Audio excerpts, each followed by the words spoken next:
कि सैलरी में पहले स्लैब जो पहले 12 स्लैब्स थी, अब उसको कम करके 7 स्लैब्स कर ली है। जो एक 12 लाख से 18 लाख वाली स्लैब थी और फिर 18 लाख से 24 लाख वाली जो स्लैब थी, उसको खत्म करके जिसमें नॉर्मली जो सैलरी पेड क्लास का मैं समझता हूँ 50-60% जो लोग फॉल करते हैं, उसमें कोई थोड़ा सा हाथ कर गए हैं। वो मैं अपने अपने डिटेल शेयर्स में आपके साथ मैं जो है एक्सेप्ट करूंगा।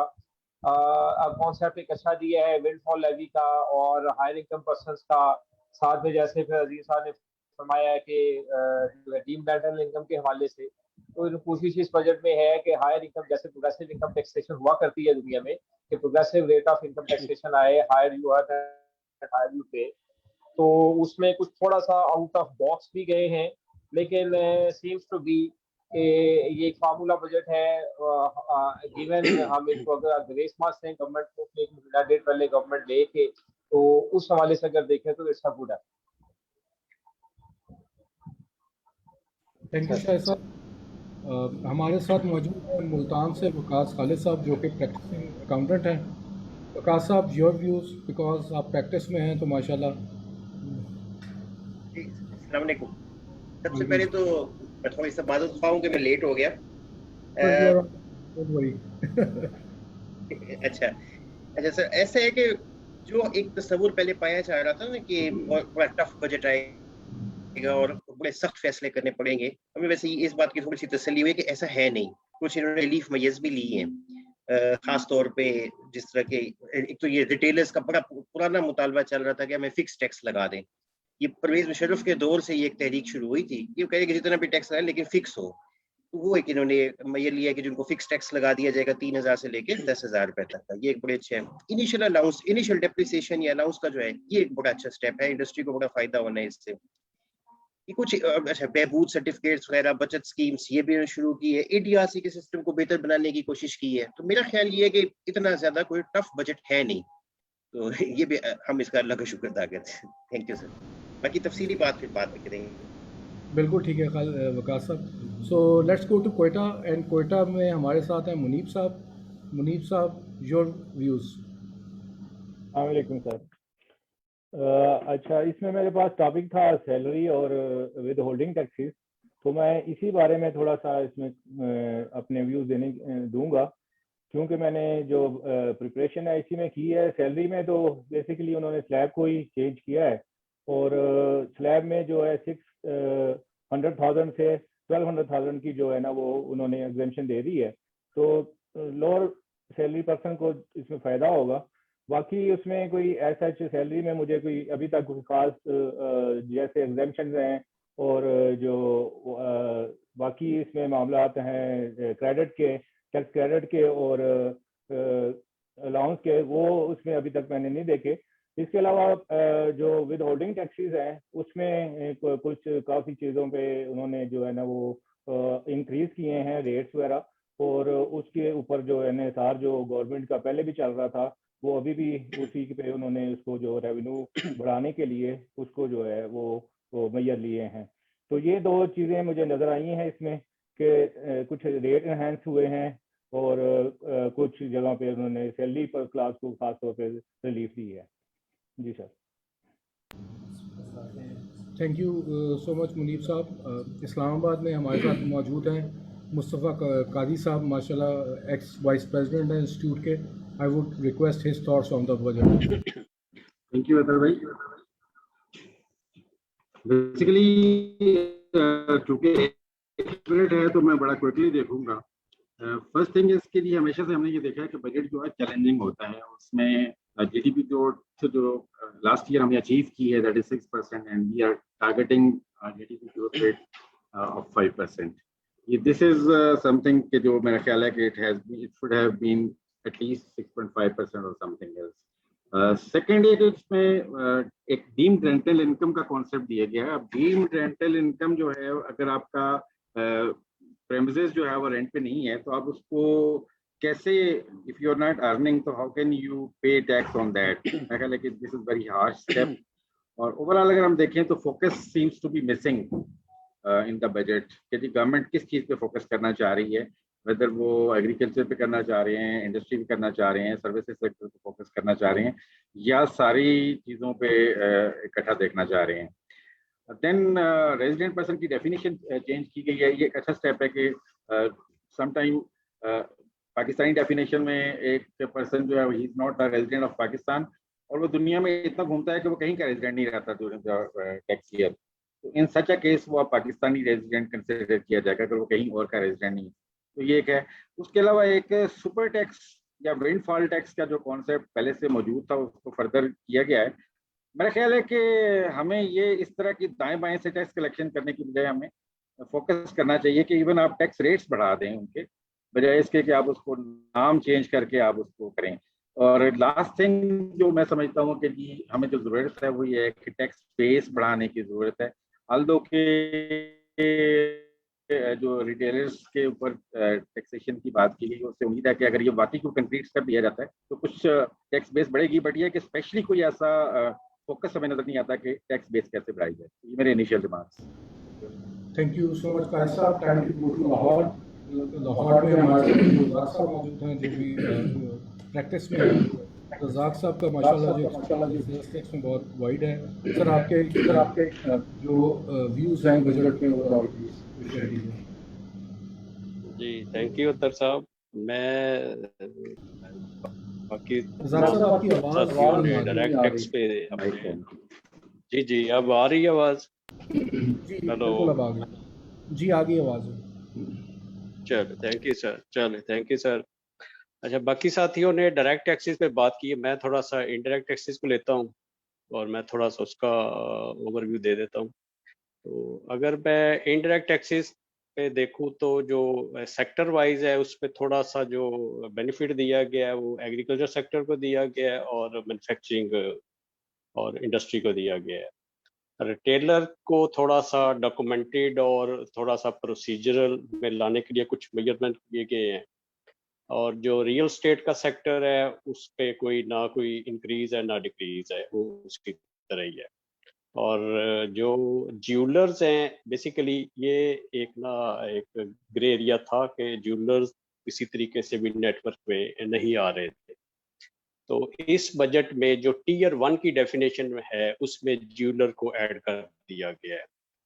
तो अब उनको डॉक्यूमेंटेड किया जाएगा। उनके ऊपर टैक्स का रेट तो थोड़ा सा ही आई थिंक 2-3% सेल टैक्स है, लेकिन वो अब प्रॉपर इनवाइस इशू करेंगे और वो मॉनिटर भी होगी कि किसको ये गोल्ड या ज्वेलरी वगैरह बेची गई। तो बाकी जो एक मेजर जो कि पहले ही प्राइम मिनिस्टर ने अनाउंस कर दिया हुआ था कि हम सोलर में एनर्जी क्राइसिस अब गुजर रहे हैं।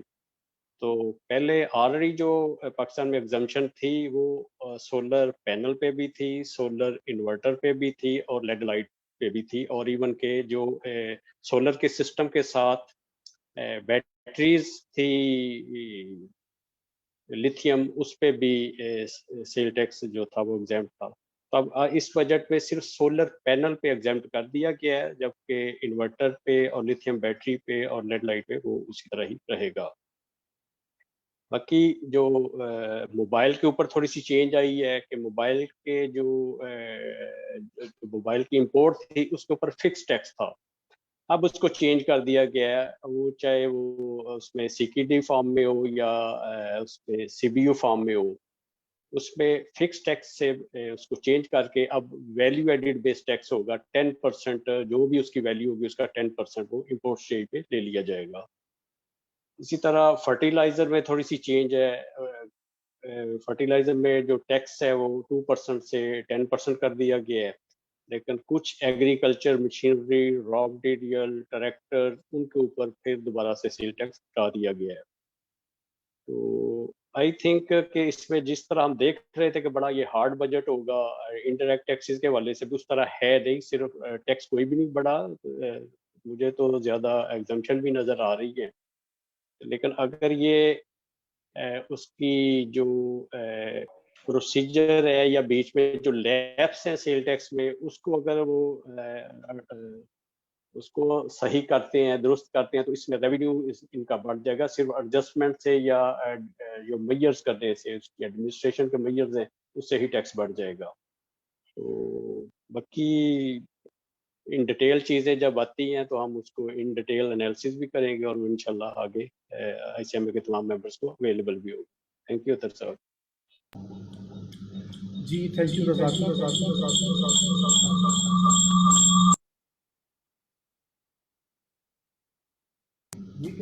जी जी थैंक यू रज़ाक साहब। अच्छा अभी जो है ना माशाल्लाह सब ने एक चीज़ का जिक्र नहीं किया, वो कोई एक कैपिटल वैल्यू टैक्स है जो हमें ड्राफ्ट बिल मिला था, उसमें पेज 88 पे है। वो बड़े मज़े का सेक्शन है और उसको ज़रा देखने वाली बात है। वो क्या इन्होंने कोई वेल्थ टैक्स के कोई नई शेप इन्होंने इम्प्लीमेंट किया नहीं किया, उस पर इंशाल्लाह हम आएंगे। सबसे पहले हम हमारे वाइस प्रेसिडेंट शहजाद अहमद मलिक हमारे साथ मौजूद हैं, उनसे व्यू पॉइंट ले लेते हैं कि बजट का के बारे में उनका क्या व्यू पॉइंट है।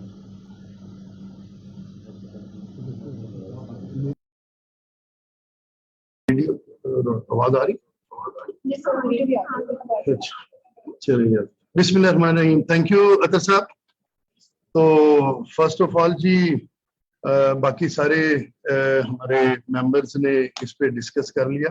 मैं ओवरव्यू में मैं यही बात करूंगा कि फर्स्ट ऑफ ऑल जो इन्होंने टारगेट्स सेट किए हैं 6000 बिलियन, और वो इस स्टेज पे मैं समझता हूँ कि अचीवेबल है, क्योंकि लास्ट ईयर के जो टारगेट्स में इंक्रीज आई थी तो that was more than 6000 billion. तो इस पे कम से कम इस साल इन्होंने उसको इससे ज्यादा इंक्रीज पे नहीं लेके गए और वो इंक्रीज वो अचीव किए जा सकते हैं। सेकंड चीज थी कि इंपोर्ट पे बहुत ज्यादा पहले भी बात हो चुकी है, इकोनॉमिस्ट भी और डिफरेंट हमारी डिबेट्स इस पे चल रही थी और हमने भी सजेस्ट किया था प्रपोजल में भी, उसमें 70 बिलियन की कोई रिडक्शन का प्लान है गवर्नमेंट का। तो इट्स अ गुड कह लें कि एक प्लान है जिसकी वजह से आपका जो प्रेशर है उस पे कम होगा। और उसके साथ साथ जो गवर्नमेंट ने पेट्रोल के लिए जो कहा कि जी 40% का कट लगाएंगे, might be it will also be helpful कि जी जो इकोनॉमी में प्रॉब्लम पेट्रोल की आई हुई है। और दूसरी साइड पे जो नॉलेज पार्क बनाना चाह रहे हैं वो एक अच्छा प्लान होगा और एक अच्छा इनका कह लें कि डिसीजन होगा, उसमें बनाना चाहिए। और जो फाइलर और नॉन फाइलर के रेट्स दोबारा इन्होंने इंट्रोड्यूस कराए हैं कि 1% कार्ड पे भी जो आउटसाइड पाकिस्तान भी पेमेंट होगी और नॉन फाइलर के लिए 2%, वो एडजस्टेबल है, लेकिन उससे ये है कि वो एक डॉक्यूमेंटेड हो जाएगा और वो पता चलेगा कि जी आउटसाइड पाकिस्तान भी जो पेमेंट्स होती हैं वो पहले इन्होंने ऐसी कोई खास डॉक्यूमेंटेड नहीं थी।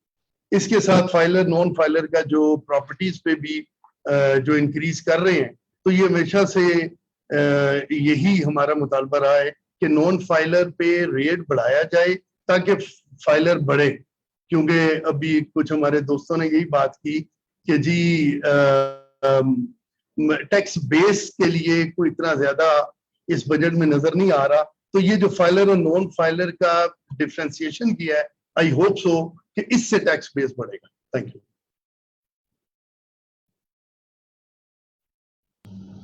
थैंक यू मलिक साहब।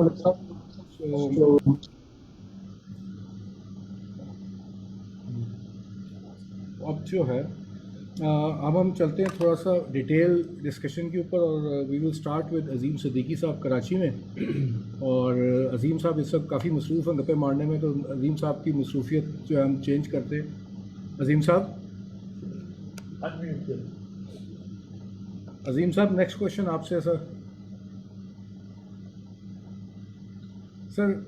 आपसे क्वेश्चन सर ये है, तो दो चीज़ों के ऊपर आपसे मुझे ओपिनियन चाहिए। एक तो ये जो मिनिमम टैक्स को एडजस्टेबल इन्होंने कर दिया और फाइनल टैक्स को मिनिमम टैक्स में कन्वर्ट करने की बात की, जो थोड़ा सा शाहिद साहब ने भी बताया कि जी मैन्युफैक्चरिंग सेक्टर जो इंपोर्ट करता था उसको भी उन्होंने सारा विद होल्डिंग टैक्स एडजस्टेबल कर दिया। इस पर थोड़ी सी लाइट डालिएगा। और सेकंड जो इम्पॉर्टेंट चीज़ है वो जो एक रेंटल इनकम का इन्होंने कॉन्सेप्ट दिया है कि जी आपके पास अगर एसेट्स हैं 2.5 करोड़ से ज़्यादा के, तो आप अपनी किसी प्रॉपर्टी के ऊपर एटलीस्ट 5% आपकी डीम कोई रेंटल इनकम होगी।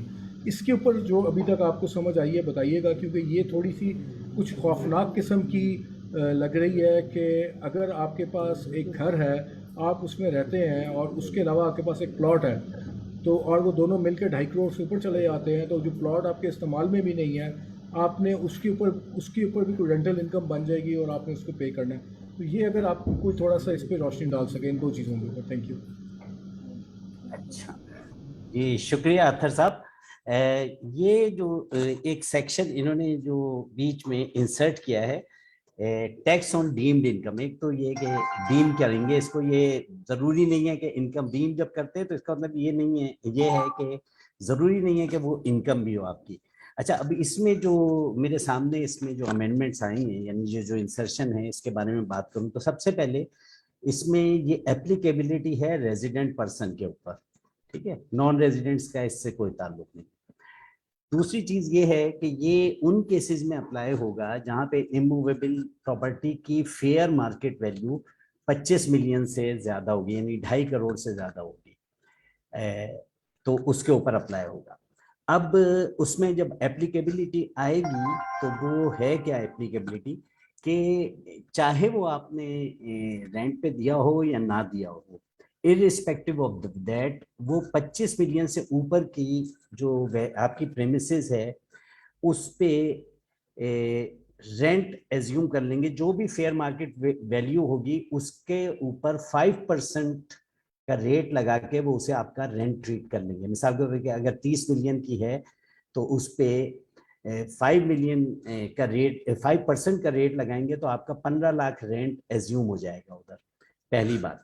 फिर उसके ऊपर इनकम टैक्स लगेगा और टैक्स का रेट इस पे है 20%, तो इसका मतलब हो गया कि 15 लाख पे 20% का मतलब हो गया 3 लाख रुपए। तो 30 मिलियन की प्रॉपर्टी पे 3 लाख आपको टैक्स देना पड़ेगा, irrespective whether it is rented और नॉट। अच्छा, अब ये हो गई, इसमें 2-3 तरह की प्रॉपर्टीज को इन्होंने एक्सक्लूजन दी है इन्होंने, कि उन पे अप्लाई नहीं होगा। अगर वो आपका सेल फोन बिजनेस है, यानी अगर आपका वो बिजनेस प्रेमिसेस के तौर पे आप उसे यूज करेंगे, एक तो आप रेजिडेंशियल तो है ही, आपको एक उस पर अप्लाई नहीं होना है, लेकिन अगर वो आपकी बिजनेस पे, यानी दूसरी प्रॉपर्टी आपकी बिजनेस पर्पस के लिए यूज कर रहे हैं, तो उस पर भी ये प्रोविजन अप्लाई नहीं होगी। हाँ, तीसरी कोई है तो फिर उस पर अप्लाई हो जाएगी, एक बात हो गई।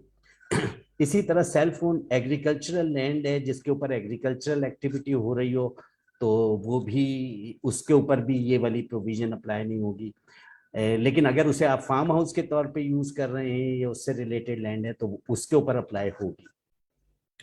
फिर इसके बाद जो एक और जो खास बात है, अब इसकी तरफ, अब हमने ये तो बोल दिया कि फेयर मार्केट वैल्यू से ऊपर और ये डीम हो जाएगा, लेकिन इसके साथ एक दूसरा काम ये भी किया है कि इसको जो सेक्शन 15 की आपकी इनकम फ्रॉम प्रॉपर्टी है, जो ऑलरेडी आपकी रेंटल इनकम अगर आप ड्राइव करते हैं, तो उसके साथ भी इसको कंपैरिजन करेंगे।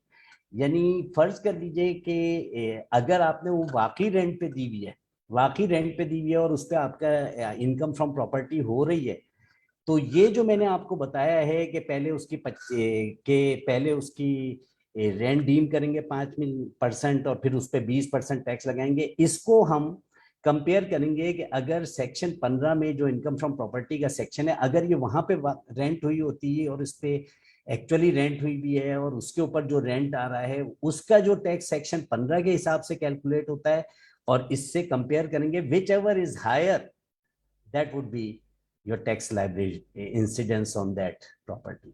तो ये यानी दोनों को कंपेयर करना है। अगर आपका सेक्शन 15 में ऑलरेडी रेंट ज्यादा आ रहा है तो फिर टैक्स आवे ही आवे, और अगर नहीं आ रहा है, रेंटेड ही नहीं है, तो फिर कम से कम ये तो आपका बनता ही है टैक्स।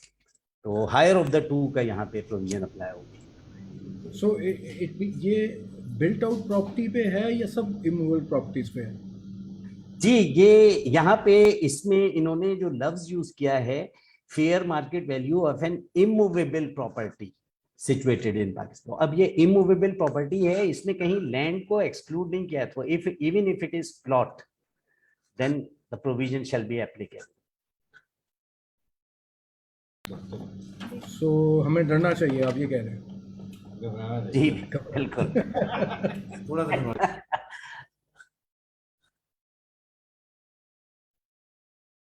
Right sir. सो और वो जो एडजस्टेबल हुआ वो अच्छा हो गया। जी हाँ, ये देखें जो सेक्शन 148 है खासतौर पे इंपोर्ट का, इसमें हमेशा से ही ये रहा है कि इसमें कुछ न कुछ अमेंडमेंट तकरीबन हर दफा ही होती है, हर सप्लीमेंट्री ऑर्डिनेंस में भी या एक्ट में होती रहती है। तो इसी तरह एक जमाने में ये इनकम फ्रॉम प्रॉपर्टी के साथ भी करते थे कि किसी वक्त उसे मिनिमम टैक्स मिलेगा, किसी वक्त उसको फाइनल टैक्स मिलेगा, किसी वक्त उसको नॉर्मल इन टैक्स रिजीम में ले गए। तो बिल्कुल same is the case with import. एक तो उसमें कई तरह के इंपोर्ट भी कवर करते हैं और यानी मुख्तलिफ रेट्स वाले भी होते हैं, फिर कहीं पे वो मिनिमम टैक्स होता है, कहीं पे वो फाइनल टैक्स होता है, और कुछ केसेस में अगर इंडस्ट्रियल अंडरटेकिंग तो वो एडजस्टेबल भी टैक्स भी होता है।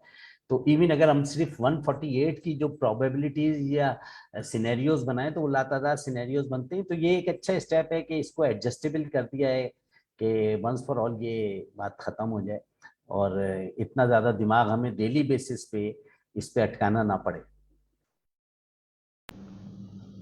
थैंक यू सिद्दीकी साहब। आई होप कि ये काफ़ी बड़ा रिलीफ है। So next question would be to Shahid Shah साहब। शाहिद साहब माशाल्लाह हमारे टेक्सटाइल सिटी में बैठे हुए हैं। सर एक तो ये अगर कोई ये फाइबर का उन्होंने कोई जिक्र किया था फाइनेंस मिनिस्टर ने कि धागे के ऊपर उन्होंने कुछ चेंजेस किए, अगर आप एक उसके ऊपर बता सकें। और ये जो रेजिडेंशियल स्टेटस का इन्होंने चेंज किया है कि जी अगर पाकिस्तानी सिटीज़न किसी और मुल्क का रेजिडेंट नहीं है तो वो पाकिस्तान का रेजिडेंट कंसिडर किया जाएगा। तो ये दो तो आप ज़रूर एड्रेस कीजिए, तो बताइएगा। Thank you.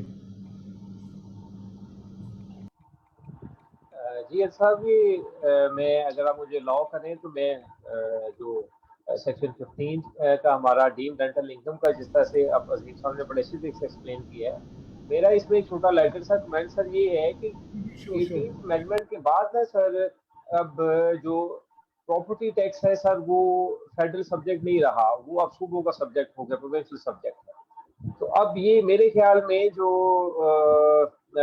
सेक्शन 15 के थ्रू इन्होंने डीम्ड रेंटल इनकम है इसको सॉर्ट ऑफ अपना जो वेल्थ टैक्स है जी, वेल्थ टैक्स की तरफ इन्होंने को थोड़ा सा उसको ले जाने की कोशिश की है। Otherwise income by non habitation हम जो अपने इमूवेबल प्रॉपर्टी है लैंड को या इस तरह को किसी में डाल सकते हैं।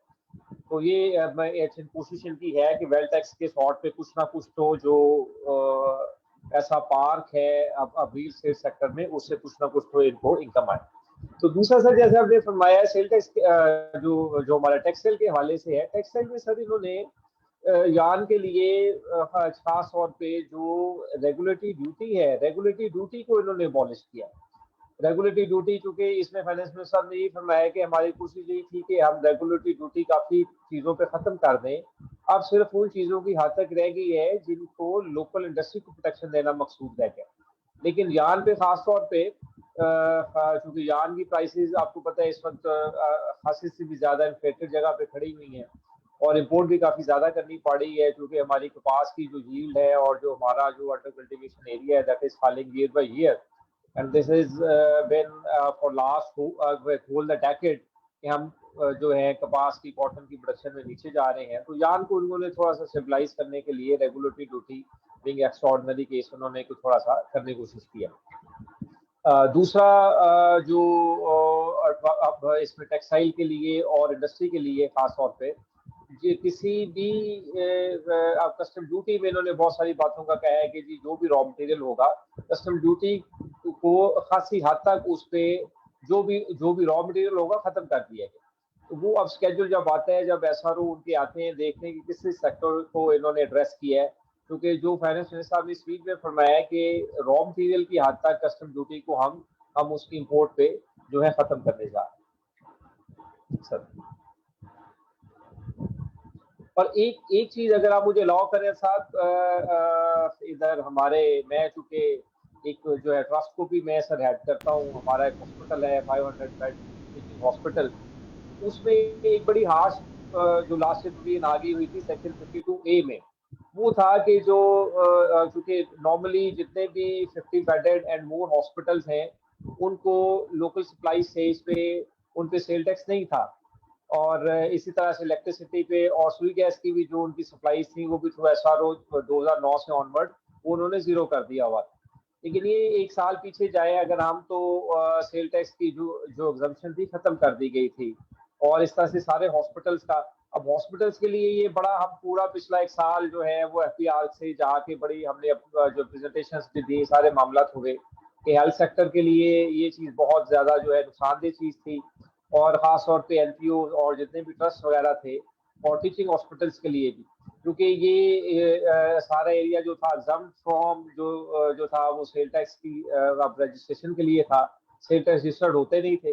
अब मार ये पड़ती थी कि एक तो 17% जो इनको जनरल रेट पे सेल टैक्स पे करना पड़ा था, दूसरा जब कोई भी रजिस्टर्ड पर्सन हॉस्पिटल्स को, अब क्योंकि हॉस्पिटल एग्जाम थे, वो इनको रजिस्टर्ड ट्रीट करते थे, तो 17% प्लस 3% फर्दर टैक्स भी ऐड हो जाता था, तो इन एक्चुअल 20% का बर्डन आया हुआ था हॉस्पिटल्स पे।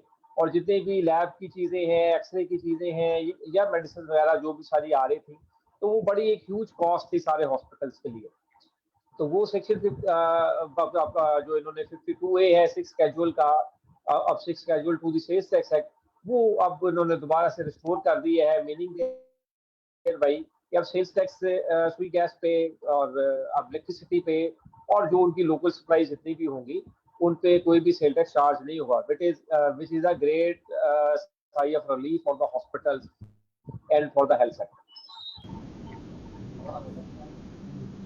Thank you so much. और ये अच्छा आपने एक इंसाइट दी हेल्थ सेक्टर के बारे में। रज़ाक साहब, आप भी सेल्स टैक्स के बारे में कुछ हमें बता रहे थे पहले, तो थोड़ा सा उस पर फर्दर एक्सप्लेन करेंगे कि ये टियर 1 रिटेलर, स्मॉल रिटेलर, और स्पेशली आपने वो ज्वेलर्स का भी कुछ जिक्र किया था, तो क्या उसकी डिटेल्स हैं, क्या चेंजेस है ये सेल्स टैक्स में हमारे में जो। रज़ाक साहब आपका माइक म्यूट है।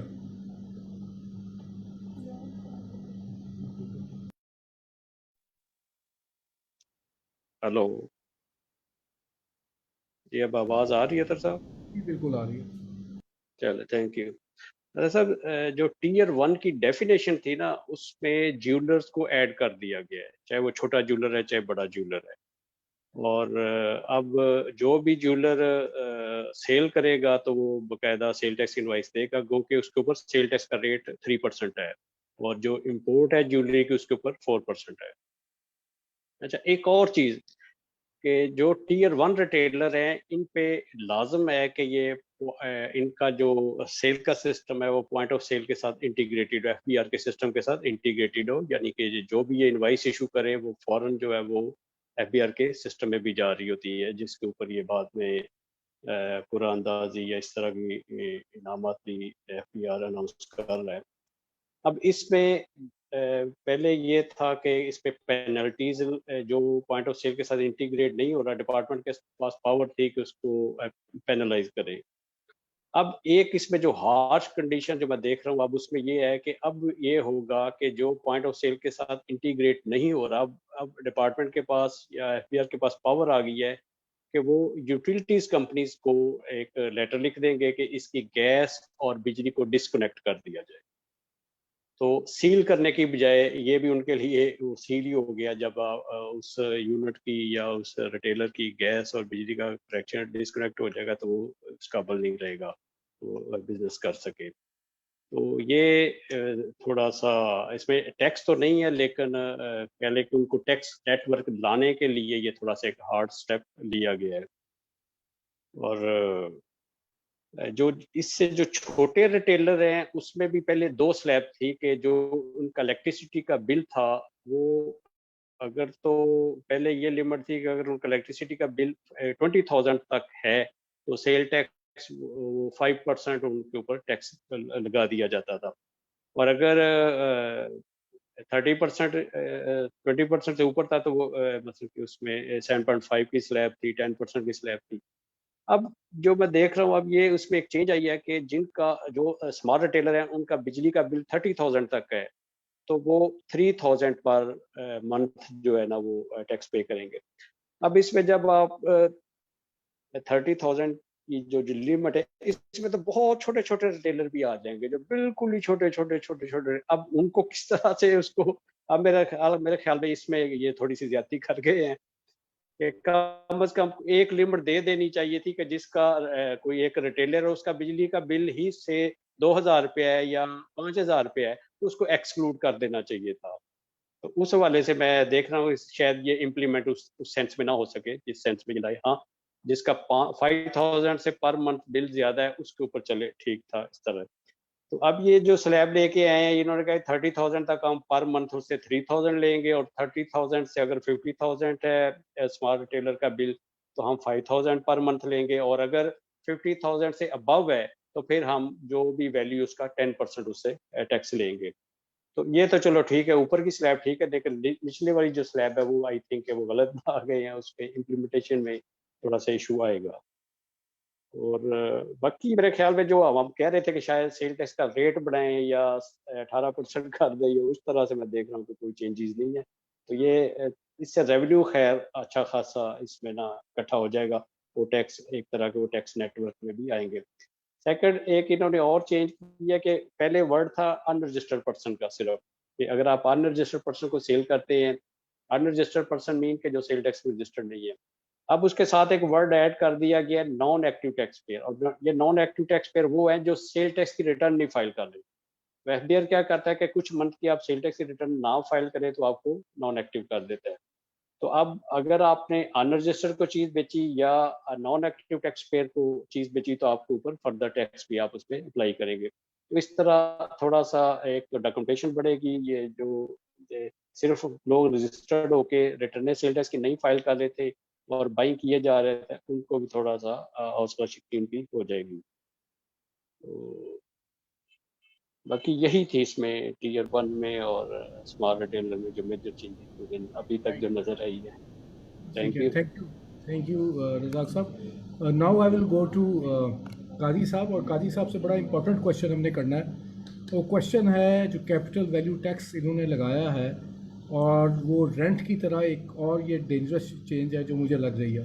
तो कादी साहब प्लीज़ आप डराएं हमें, फाइनेंस मिनिस्टर साहब तो हमें ढके छुपे अल्फाज में डरा के गए, आप ज़रा खुल खिला के हमें डराएंगे क्या चेंज आया।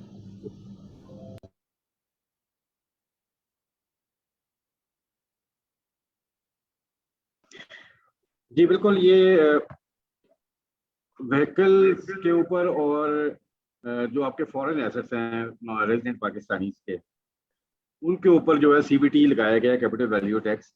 ऐसी व्हीकल्स जिनकी वैल्यू 5 मिलियन से ऊपर है उसके ऊपर 2% सीबीटी लगाया गया है।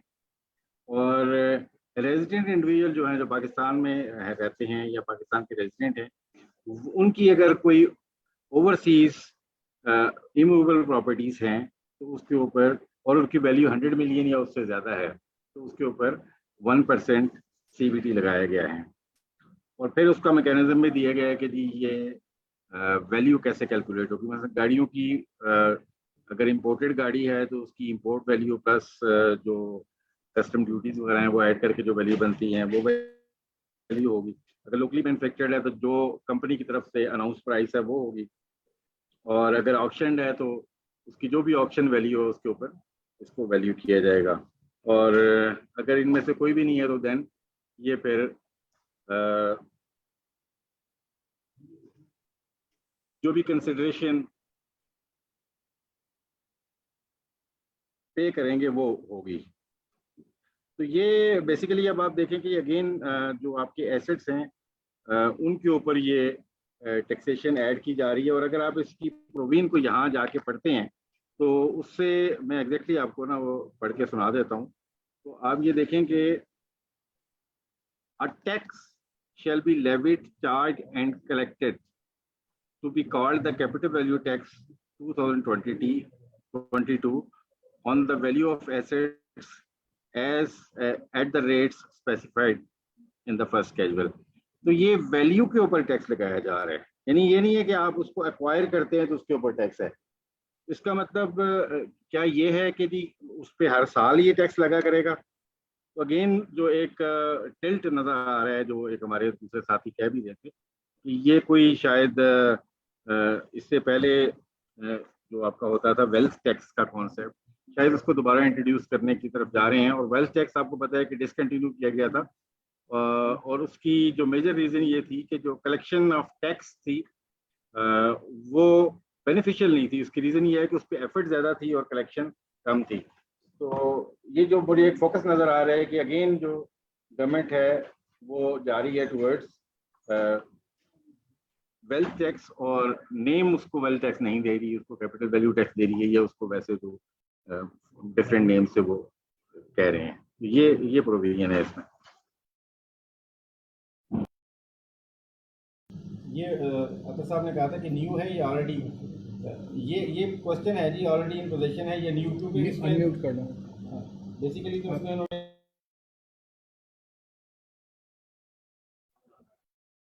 सॉरी म्यूटेड था। इसमें बेसिकली इन्होंने यहाँ मेंशन किया है, इसलिए मैंने आपको ये पढ़ के सुनाई है प्रोविजन, कि जो एसेट आप हेल्ड किया हुआ है आपने, उस पे ये टैक्स होगा। अब ये देखिए, आप एक्विजिशन पे नहीं है, ये होल्डिंग पे है। और होल्डिंग का होने का मतलब ये है कि आप, जब मेरी ओपिनियन जो है, अनलेस के कोई क्लैरिफिकेशन आती है फेडरल बोर्ड ऑफ रेवेन्यू की तरफ से, इससे ये लगता ही है कि ये शायद अगर आप 5 मिलियन से ज़्यादा एसेट या 100 मिलियन से ऊपर का आपका ओवरसीज एसेट अगर है, तो शायद उस पर हर साल टैक्स आपको देना पड़ेगा। और अगर किसी की और ओपिनियन है किसी दोस्त की, तो वो जरूर शेयर करें। थैंक यू काज साहब। अच्छा, डेफिनेटली इस पे कोई ना कोई और ओपिनियन देगा। काज साहब, आप हमारे साथ मौजूद हैं अभी? क्योंकि आपका मैसेज आया था कि आप प्रेयर ब्रेक पे जा रहे हैं। इफ़ यू आर बैक तो हम आपसे क्वेश्चन ले सकते हैं। मुनीब साहब, आप मौजूद हैं? जी सर, मैं अवेलेबल। जी मुनीब साहब, आप कैसे देखते हैं इसको? ये जो अब इन्होंने एक तो स्लैब्स ज़्यादा किए हैं, जो टैक्स फ्री सैलरी थी 1.2 मिलियन पे ले गए हैं, AOPs की इनकम 600,000 पे ले गए हैं, और दूसरी तरफ इन्होंने थोड़ा सा कोई स्लैब्स कम कर दिए हैं। एक वो साइड है, और दूसरी साइड ये पेंशनर अकाउंट और नेशनल सेविंग और बहबूद सर्टिफिकेट्स के ऊपर 5% कर दिया। तो इन चेंजेस को आप कैसे देखते हैं, और क्या इनकी डिटेल्स हैं फर्दर? जी अदर साहब, शुक्रिया। इसमें जो मुझे मेरा ओपिनियन है, इसमें उन्होंने कोशिश यही की है कि जो लोअर सैलरी इनकम है ना, उनको इसमें टैक्स में रिलीफ दी जाए। क्योंकि जो स्लैब है वो 6 लाख से 12 लाख करने का यही मकसद हो सकता है कि ये जो 6 लाख से 12 लाख तक, तो 6 लाख तो वैसे ही एग्जाम्प्ट है, और 6 लाख से 12 लाख तक की जो इनकम है उसके ऊपर भी उन्होंने जो है ना एक टोकन टैक्स रखा है 100 रुपीज, जो है वो इनकम टैक्स।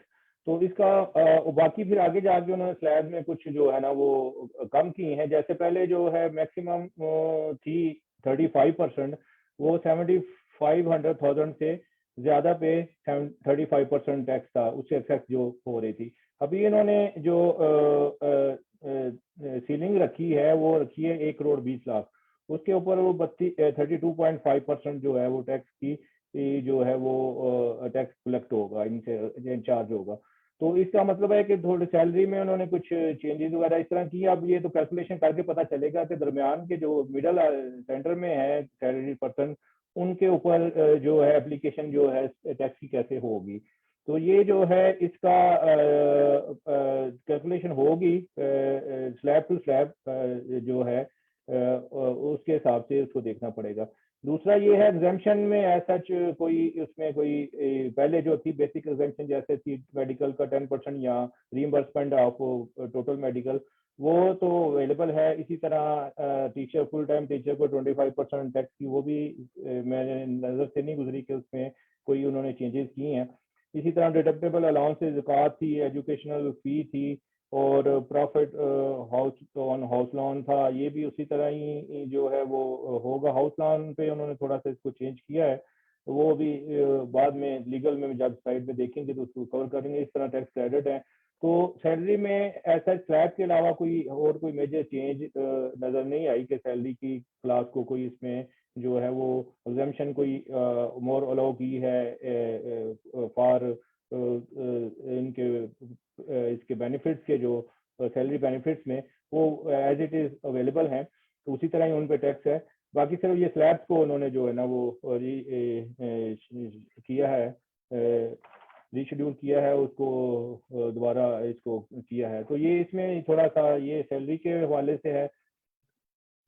तो मुझे सैलरी में कोई ऐसा जो है ना, सिर्फ इसमें यही है उनके पीछे यही नजर आ रहा है गवर्नमेंट के कि वो सैलरी क्लास को थोड़ा सा, इसमें जो लोअर सैलरी क्लास है इसको टैक्स में रिलीफ देना चाह रही है। जी sir. Thank you so much. Waqar साहब आ गए। वकार साहब आपसे क्वेश्चन है दो चीज़ों के ऊपर।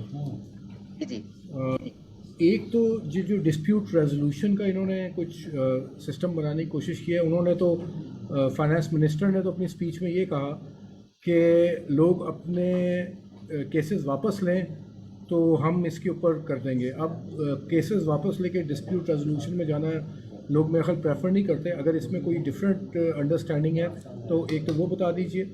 सेकंड जो है, जो इन्होंने विदहोल्डिंग टैक्स 8% किया है प्रोड्यूसर्स और डिस्ट्रीब्यूटर्स का, उसके ऊपर भी थोड़ा सा गाइड कर दीजिएगा। Thank you. जी तो सर, एक्चुअली जो ADRC है ना, वो अब तक इतनी इफेक्टिव रही नहीं है। जब ये मैकेनिज्म नया नया आया था ना, उस वक्त बड़ा लोगों ने, टैक्स पेयर्स ने इसमें इंटरेस्ट शो किया था। काफी सारे केसेस इसमें आने शुरू हुए थे। आहिस्ता आहिस्ता इन्होंने उसके अंदर डिपार्टमेंट का जो अव्वल दखल है वो ज्यादा बढ़ा दिया और टैक्स पेयर की फेवर में कम तासुर हो गया कि जी इनकी फेवर में फैसले नहीं होते, क्योंकि डोमिनेट करने लग गया डिपार्टमेंट। अब ये इन्होंने बड़ा अच्छा किया है, इसमें ये जो चेंज लेके आई हैं, उम्मीद है कि ये बड़े इसको वेलकम किया जाएगा। इसके अंदर इन्होंने थोड़ा सा इसको बैलेंस करने की कोशिश की है कि टैक्स पेयर जो है वो अपना एक अच्छा रिप्रेजेंटेटिव लेके आए और फिर एक तीसरा रिप्रेजेंटेटिव भी ऐड किया जाए जो कि डिपार्टमेंट और टैक्स पेयर के म्यूचुअल कंसेंट के साथ कोई हो और वो मिलके जो है वो फैसला करें। और ये अक्सरियत की बेस पे होगा। पहले ये होता था कि जो जिस बात पे राजी हो जाए आपस में, राजी नामे की बेस पे फैसला होता था। अब होगा कि जी अक्सरियत की बेस पे फैसला होगा। तो आई थिंक ये ADRC का जो सिस्टम है अब ज्यादा इफेक्टिव हो जाएगा। इसमें थोड़ा सा एक ये इनको करना चाहिए, क्योंकि अब ऑलरेडी ये चल रहा है कि अगर आप ADRC में आए तो फिर आपको अपील जो है उस वहाँ वो आपको विड्रॉ करनी पड़ जाती है। मेरा ख्याल है कि वो हक भी बरकरार रखना चाहिए इनको कि अगर ADRC में फैसला नहीं हो पाता तो फिर टैक्स पेयर अपील में भी जा सके। एनीहाउ, बहरहाल ये एक अच्छा मैयर है। जी सर, मेरी बात कंप्लीट हो गई।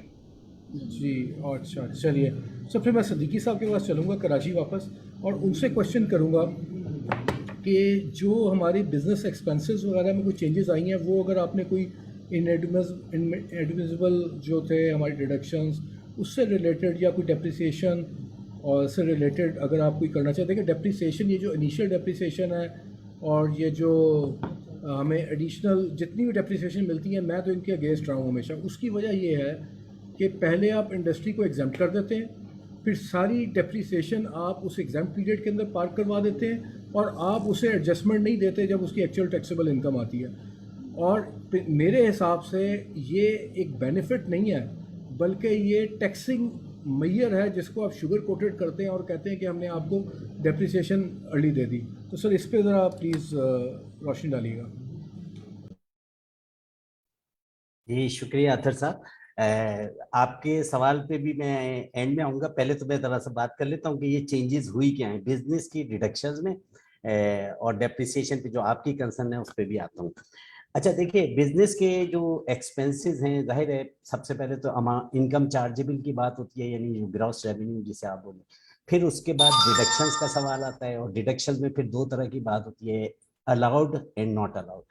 तो इधर जो मेजर चेंज ये रेवेन्यू स्ट्रीम में कोई खास चेंज नहीं आई है इसमें, इनकम फ्रॉम बिजनेस में, यानी इनकम की चार्जेबिलिटी में कोई चेंज नहीं आई है। डिडक्शंस नॉट अलाउड में भी बहुत सारी चेंजेस आई हैं और डिडक्शंस अलाउड में भी बहुत सारी चेंज आई हैं। तो सबसे पहले अगर हम बात कर लें डिडक्शंस नॉट अलाउड, जो कि सेक्शन 21 से गवर्न होती है, तो इसमें एक क्लॉज ये है कि अगर आपने कोई कंट्रीब्यूशन किया है towards in unrecognised provident fund, unrecognised gratuity fund और unrecognised pension fund, superannuation fund, तो वो आपकी कंट्रीब्यूशन यानी एम्प्लॉयर को, एम्प्लॉयर कंपनी को वो या एम्प्लॉयर टैक्स पेयर को वो अलाउ नहीं होती है अगर अनअप्रूव्ड ग्रेचुइटी फंड वगैरह हो। यहाँ पे अब एक नई चेंज ये लेके आए हैं, इधर एक क्लॉज इन्होंने इंसर्ट किया है और उसमें ये किया है कि अगर अब आपका प्रोविडेंट फंड या ग्रेचुइटी फंड या सुपरएनुएशन फंड अगर अप्रूव्ड भी है और अगर आपने उसमें 100 रुपए का आपने कंट्रीब्यूशन किया है, तो आपको उसमें से 50 रुपए कंट्रीब्यूशन अलाउ हो जाएगा उससे ऊपर आपने जो भी किया है वो अलाउ नहीं होगा। यानी 50% जितना भी आपने कंट्रीब्यूशन किया है उसका सिर्फ 50% आपका एडमिसिबल रहेगा, 50% नॉट अलाउड हो जाएगा। ये एक मेजर चेंज है, क्योंकि अप्रूव प्रोविडेंट फंड्स को उनकी इनकम, उनसे इनकम जो एम्प्लॉय को मिलती है वो एग्जम्प्ट होती है, लेकिन यहाँ पे एम्प्लॉयर को उसका इसके बावजूद नुकसान हो रहा है। यानी कंट्रीब्यूशन कर देने के बावजूद उसका 50% से ऊपर अगर कोई कंट्रीब्यूशन है तो वो उसको डिडक्शन अलाउ नहीं हो रही है। ये एक चेंज है, ये इनकम डिडक्शंस नॉट अलाउड में। इसके बाद दो और चेंज किए हैं इन्होंने, और ये बेहतर चेंज है।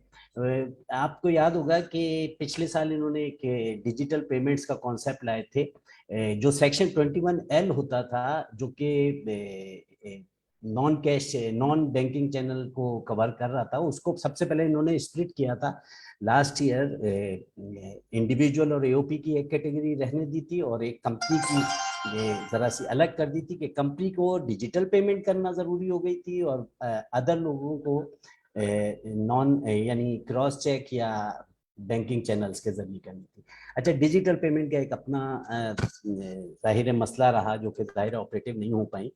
अच्छा, इसमें जो बेसिक रिक्वायरमेंट थी कि सिंगल अकाउंट हेड जिसका टोटल 2.5 लाख रुपए हो, वहां पे ये ट्रांजैक्शन, वहां पे आपकी डिजिटल पेमेंट की रिक्वायरमेंट आई थी। तो जरा बेहतर अच्छी खबर ये है कि अब वो 2.5 लाख की लिमिट को इन्होंने 1 मिलियन कर दिया।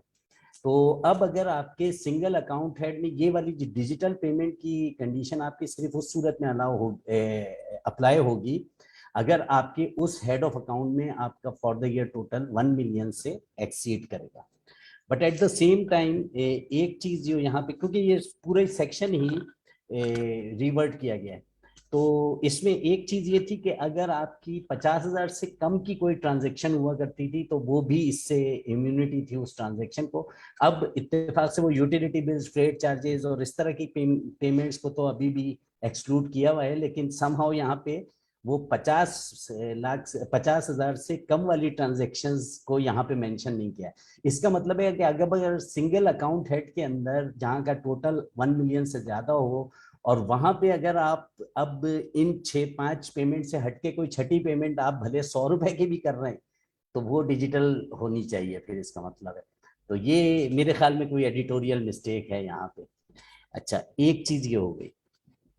फिर जो हमारी दूसरी कंडीशन थी, एक और 21M था हमारा, और 21M में भी अभी जो हम 25,000 से ज्यादा की सैलरीज हैं वो क्रॉस बैंकिंग चैनल या ऑनलाइन ट्रांसफर से हुई हैं, वहां पर भी ये डिजिटल मींस का लफ्ज का भी इजाफा कर दिया है वहां पे। तो ये भी अब आपकी डिजिटाइज पेमेंट ही हो सकती है। एक और पिछले साल इन्होंने एक और चेंज की थी कि अगर आपकी सेल्स अनरजिस्टर्ड पर्सन को, जो सेल्स टैक्स में registered, liable to be registered हो बट नॉट रजिस्टर्ड हो, और उनको अगर आपने कोई सेल की है तो उसके एट्रीब्यूटेबल एक्सपेंस आपको डिसअलाउ होते थे। तो अब यहाँ पे उन्होंने एक और इजाफा भी कर दिया है कि ऐसा कोई पर्सन को आपने सेल किया है जो लायबल टू बी इंटीग्रेटेड हो बट नॉट इंटीग्रेटेड हो, तो उसको भी अगर आपने सेल किए हैं तो उसके भी जो परसेंटेज एक्सपेंस होंगे वो आपको डिसअलाउ हो जाएंगे। ये भी एक नया इन्होंने, ये जो 21 सेक्शन है इनएडमिसिबल डिडक्शंस का, तो इसके बारे में तो हम यूं भी कह सकते हैं कि बच्चे को अगर ABCD सिखानी हो तो 21 की क्लॉजेज उसके सामने रखते जाएं, ABCD, और अभी तक ये आज के इजाफे के बाद ये R तक पहुंच गए, और ये मुझे लगता है कि इसको Z तक पहुंचा ही देंगे किसी टाइम। अच्छा, अब ये हो गई हमारी जो डिडक्शंस नॉट अलाउड में। सेट के बाद अंग्रेजी खत्म हो जाती है या चलती रहती है? नहीं, उसके लिए भी इन्होंने इंतजाम किया हुआ है, LA किया हुआ है, और इस दफा जो अप्रूव फंड की आई है वो शायद EA कर दी है, और इस तरह से तो वो अब डबल डिजिट में भी जाएंगे अब मेरे ख्याल में।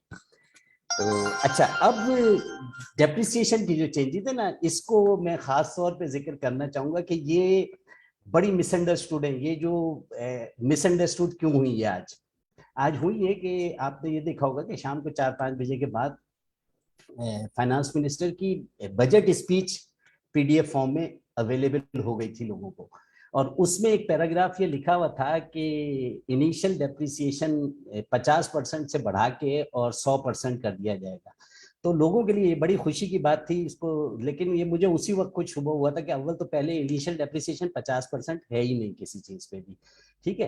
तो मैं उसी वक्त चौंका था और इंतजार कर रहा था कि फाइनेंस बिल आएगा तो सबसे पहले उसमें यही सेक्शन खोल के देखूंगा। अब इसमें मैं आपको बताता हूँ गलतफहमी क्या है। जी अच्छा, अब इसमें गलतफहमी ये है कि ये जो 50% का कॉन्सेप्ट है वो ये है, पिछले साल ये इंसर्ट हुआ था 2020 में। वो ये हुआ था कि अगर 2020 के बाद कोई डेप्रिशिएबल एसेट परचेज किया जाएगा तो उस पे ईयर ऑफ एक्विजिशन में जितना डेप्रिसिएशन कैलकुलेट होगा उसमें से 50% अलाउ करेंगे। यानी अगर आपको 2 जुलाई को खरीदा है, वो साल में 364 दिन भी यूज हुआ है, तो आपको उसका डेप्रिसिएशन 15% नहीं बल्कि 7.5% मिलेगा। ठीक है, यानी 50% हो जाएगा, 15% कैलकुलेट होकर 50% हो जाएगा ईयर ऑफ एक्विजिशन में। इसी तरह जब वो एसेट आपका डिस्पोज ऑफ होगा तो डिस्पोजल वाले साल में भी फिर आपको 50% डेप्रिसिएशन उसका, यानी जो नॉर्मल उसका रेट होगा मिसाल के तौर पे 15%, उसका 50% आपको डिडक्शन अलाउ होगी। अब इन्होंने, और ये 2020 में हुआ है, 2020 से पहले एक्विजिशन वाले ईयर में फुल ईयर्स डेप्रिसिएशन चार्ज होता था 15% और डिस्पोजल वाले ईयर में 0 यानी डेप्रिसिएशन अलाउ नहीं होता था।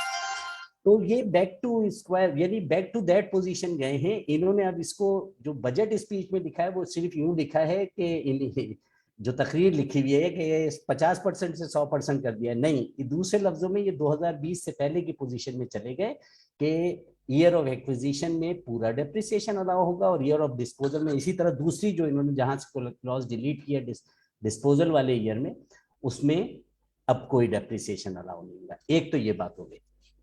तो ये गलतफहमी है लोगों को कि इनिशियल डेप्रिसिएशन 100% हो गया है, नहीं, ऐसा कुछ नहीं है।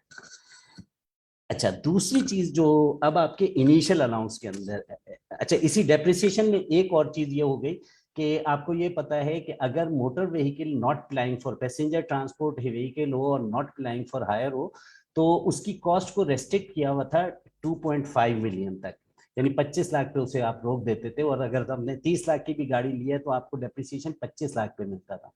जाहिर है गाड़ियों की कीमतें इतनी बढ़ी हैं पिछले कई सालों में, so the limit has been increase to 5 million now. तो restricted value of motor vehicle not plying for hire it would now be 5 million. तो इसी के ऊपर डेप्रिसिएशन अब अलाउ होगा।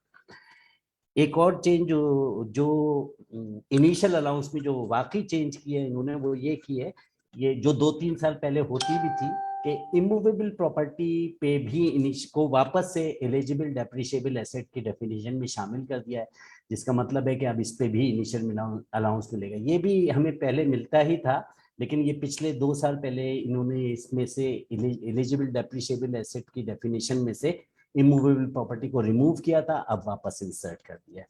तो बिजनेस के हवाले से ये चेंजेस हैं। अब रह गई आपका सवाल रह गया इसमें। तो यस, बिल्कुल सही ऑब्जर्वेशन है आपकी कि आप ने इनिशियल डेप्रिसिएशन में आपने रिलैक्स कर दिया या कुछ कर दिया। अब मसला ये है कि वो एग्जेम्पशन पीरियड में ही सारा इनिशियल अलाउंस गुजर जाता है उसका, और जो अभी इनहांस डेप्रिसिएशन है और रिटन डाउन वैल्यू चल रहा है हमारा, तो जाहिर है इनकम टैक्स के 3rd शेड्यूल में, तो इनिशियल ईयर्स में जाहिर है ज्यादा डेप्रिसिएशन चार्ज हो जाता है। और बाय द टाइम के उसका एग्जेम्पशन पीरियड खत्म होता है तो उसकी WDV ऑलरेडी बहुत ही कम रह चुकी होती है और वो फिर डेप्रिसिएशन उसको अलाउ हो पाता है। तो अच्छा, अनअब्जॉर्ब डेप्रिसिएशन अगर वो टैक्स हॉलीडे में नहीं है और टैक्सेबल है तो उसको, अगर वो लॉसेस की वजह से नहीं अवेल कर सका है तो वो तो कैरी फॉरवर्ड होता है टिल फुली सेट ऑफ। लेकिन ये एग्जाम्पशन भी, ये स्पेशल इनकी ये रिक्वायरमेंट है कि अगर एग्जाम्पशन पीरियड का है तो फिर वो आपको पोस्ट एग्जाम्पशन एरा में आपको नहीं मिलेगा। तो बिल्कुल सही ऑब्जर्वेशन है आपकी। तो बिजनेस के हवाले से यही चेंज। सर एक और छोटा सा चेंज था, एक इन्होंने सेक्शन ऐड किया 175B नाजरा के सिलसिले में, वो कोई आपकी नज़र से गुजरा, कोई देखा आपने, वो क्या चेंज है? सॉरी, मैंने इसको 175B को देखा नहीं मैंने अभी। चले आप देख लीजिए। जी श्योर। शाहिद साहब हाथ ने हैंड रेस किया, मैं उनके पास चलता हूँ, शायद वो कुछ कमेंट है। जी शाहिद साहब। अजीम भाई ने बड़ा खूबसूरत कमेंट किया है जी इनिशियल डेप्रिसिएशन पे, और खास तौर पे जो इस SEZ स्पेशल इकोनॉमिक जोन या एक्सक्लूसिव प्रोसेसिंग जोन, जहाँ पे आप अपने इनिशियल टैक्स हॉलीडे पीरियड में इसको जो आपकी डेप्रिसिएशन है उसको एब्जॉर्ब ना कर सके, तो सर इसमें मैं एक थोड़ा सा ऐड करूंगा अकाउंटेंट्स वाला एक नोट, कि हम इसको ना जी एग्जम्पशन पीरियड में हम एसेट को कैपिटलाइज हमें करने ही नहीं चाहिए, हमें हमें जो है वर्क इन प्रोग्रेस में मतलब मिनिमम से एक रखने और उसको आप कैपिटल वर्क इन प्रोग्रेस में लेते जाएं, सो दैट जब आप टैक्स हॉलिडे से बाहर आए तो फिर ही आपके पास जो डेप्रिसिएशन है मिलने वाली हो जाए। क्योंकि ये जो मेजर्स हैं ये भी सर मतलब कहने सुनने में को खास मजा नहीं आता, लेकिन ये इक्वली इम्पोर्टेंट जी शाहिद साहब, मैंने ये इंटेंशनली नहीं बताया था, ये मैं क्लाइंट्स को फीस लेके बताता हूँ। सर ये एक हमारे लॉ में एक वो जो है ना टैक्स एवेजन, अगर कंसल्टेंट करवाता है तो उसका लाइसेंस कैंसिल हो सकता है, पेनल्टी लग सकती है, वो सेक्शन भी मौजूद है। सर मुनीफ सर उसको इवेजन में नहीं लेके जाऊंगा, मैं किसी भी तरह से अवॉइडेंस में लेके जाऊंगा। ये भी ठीक है सर, ये भी एक्सपर्टीज है कि इवेजन और को अवॉइडेंस कैसे बनाया जाए। मुनीफ साहब आपने भी हाथ रेस किया हुआ है, आप भी प्लीज़ अपने कमेंट्स ऐड कीजिए।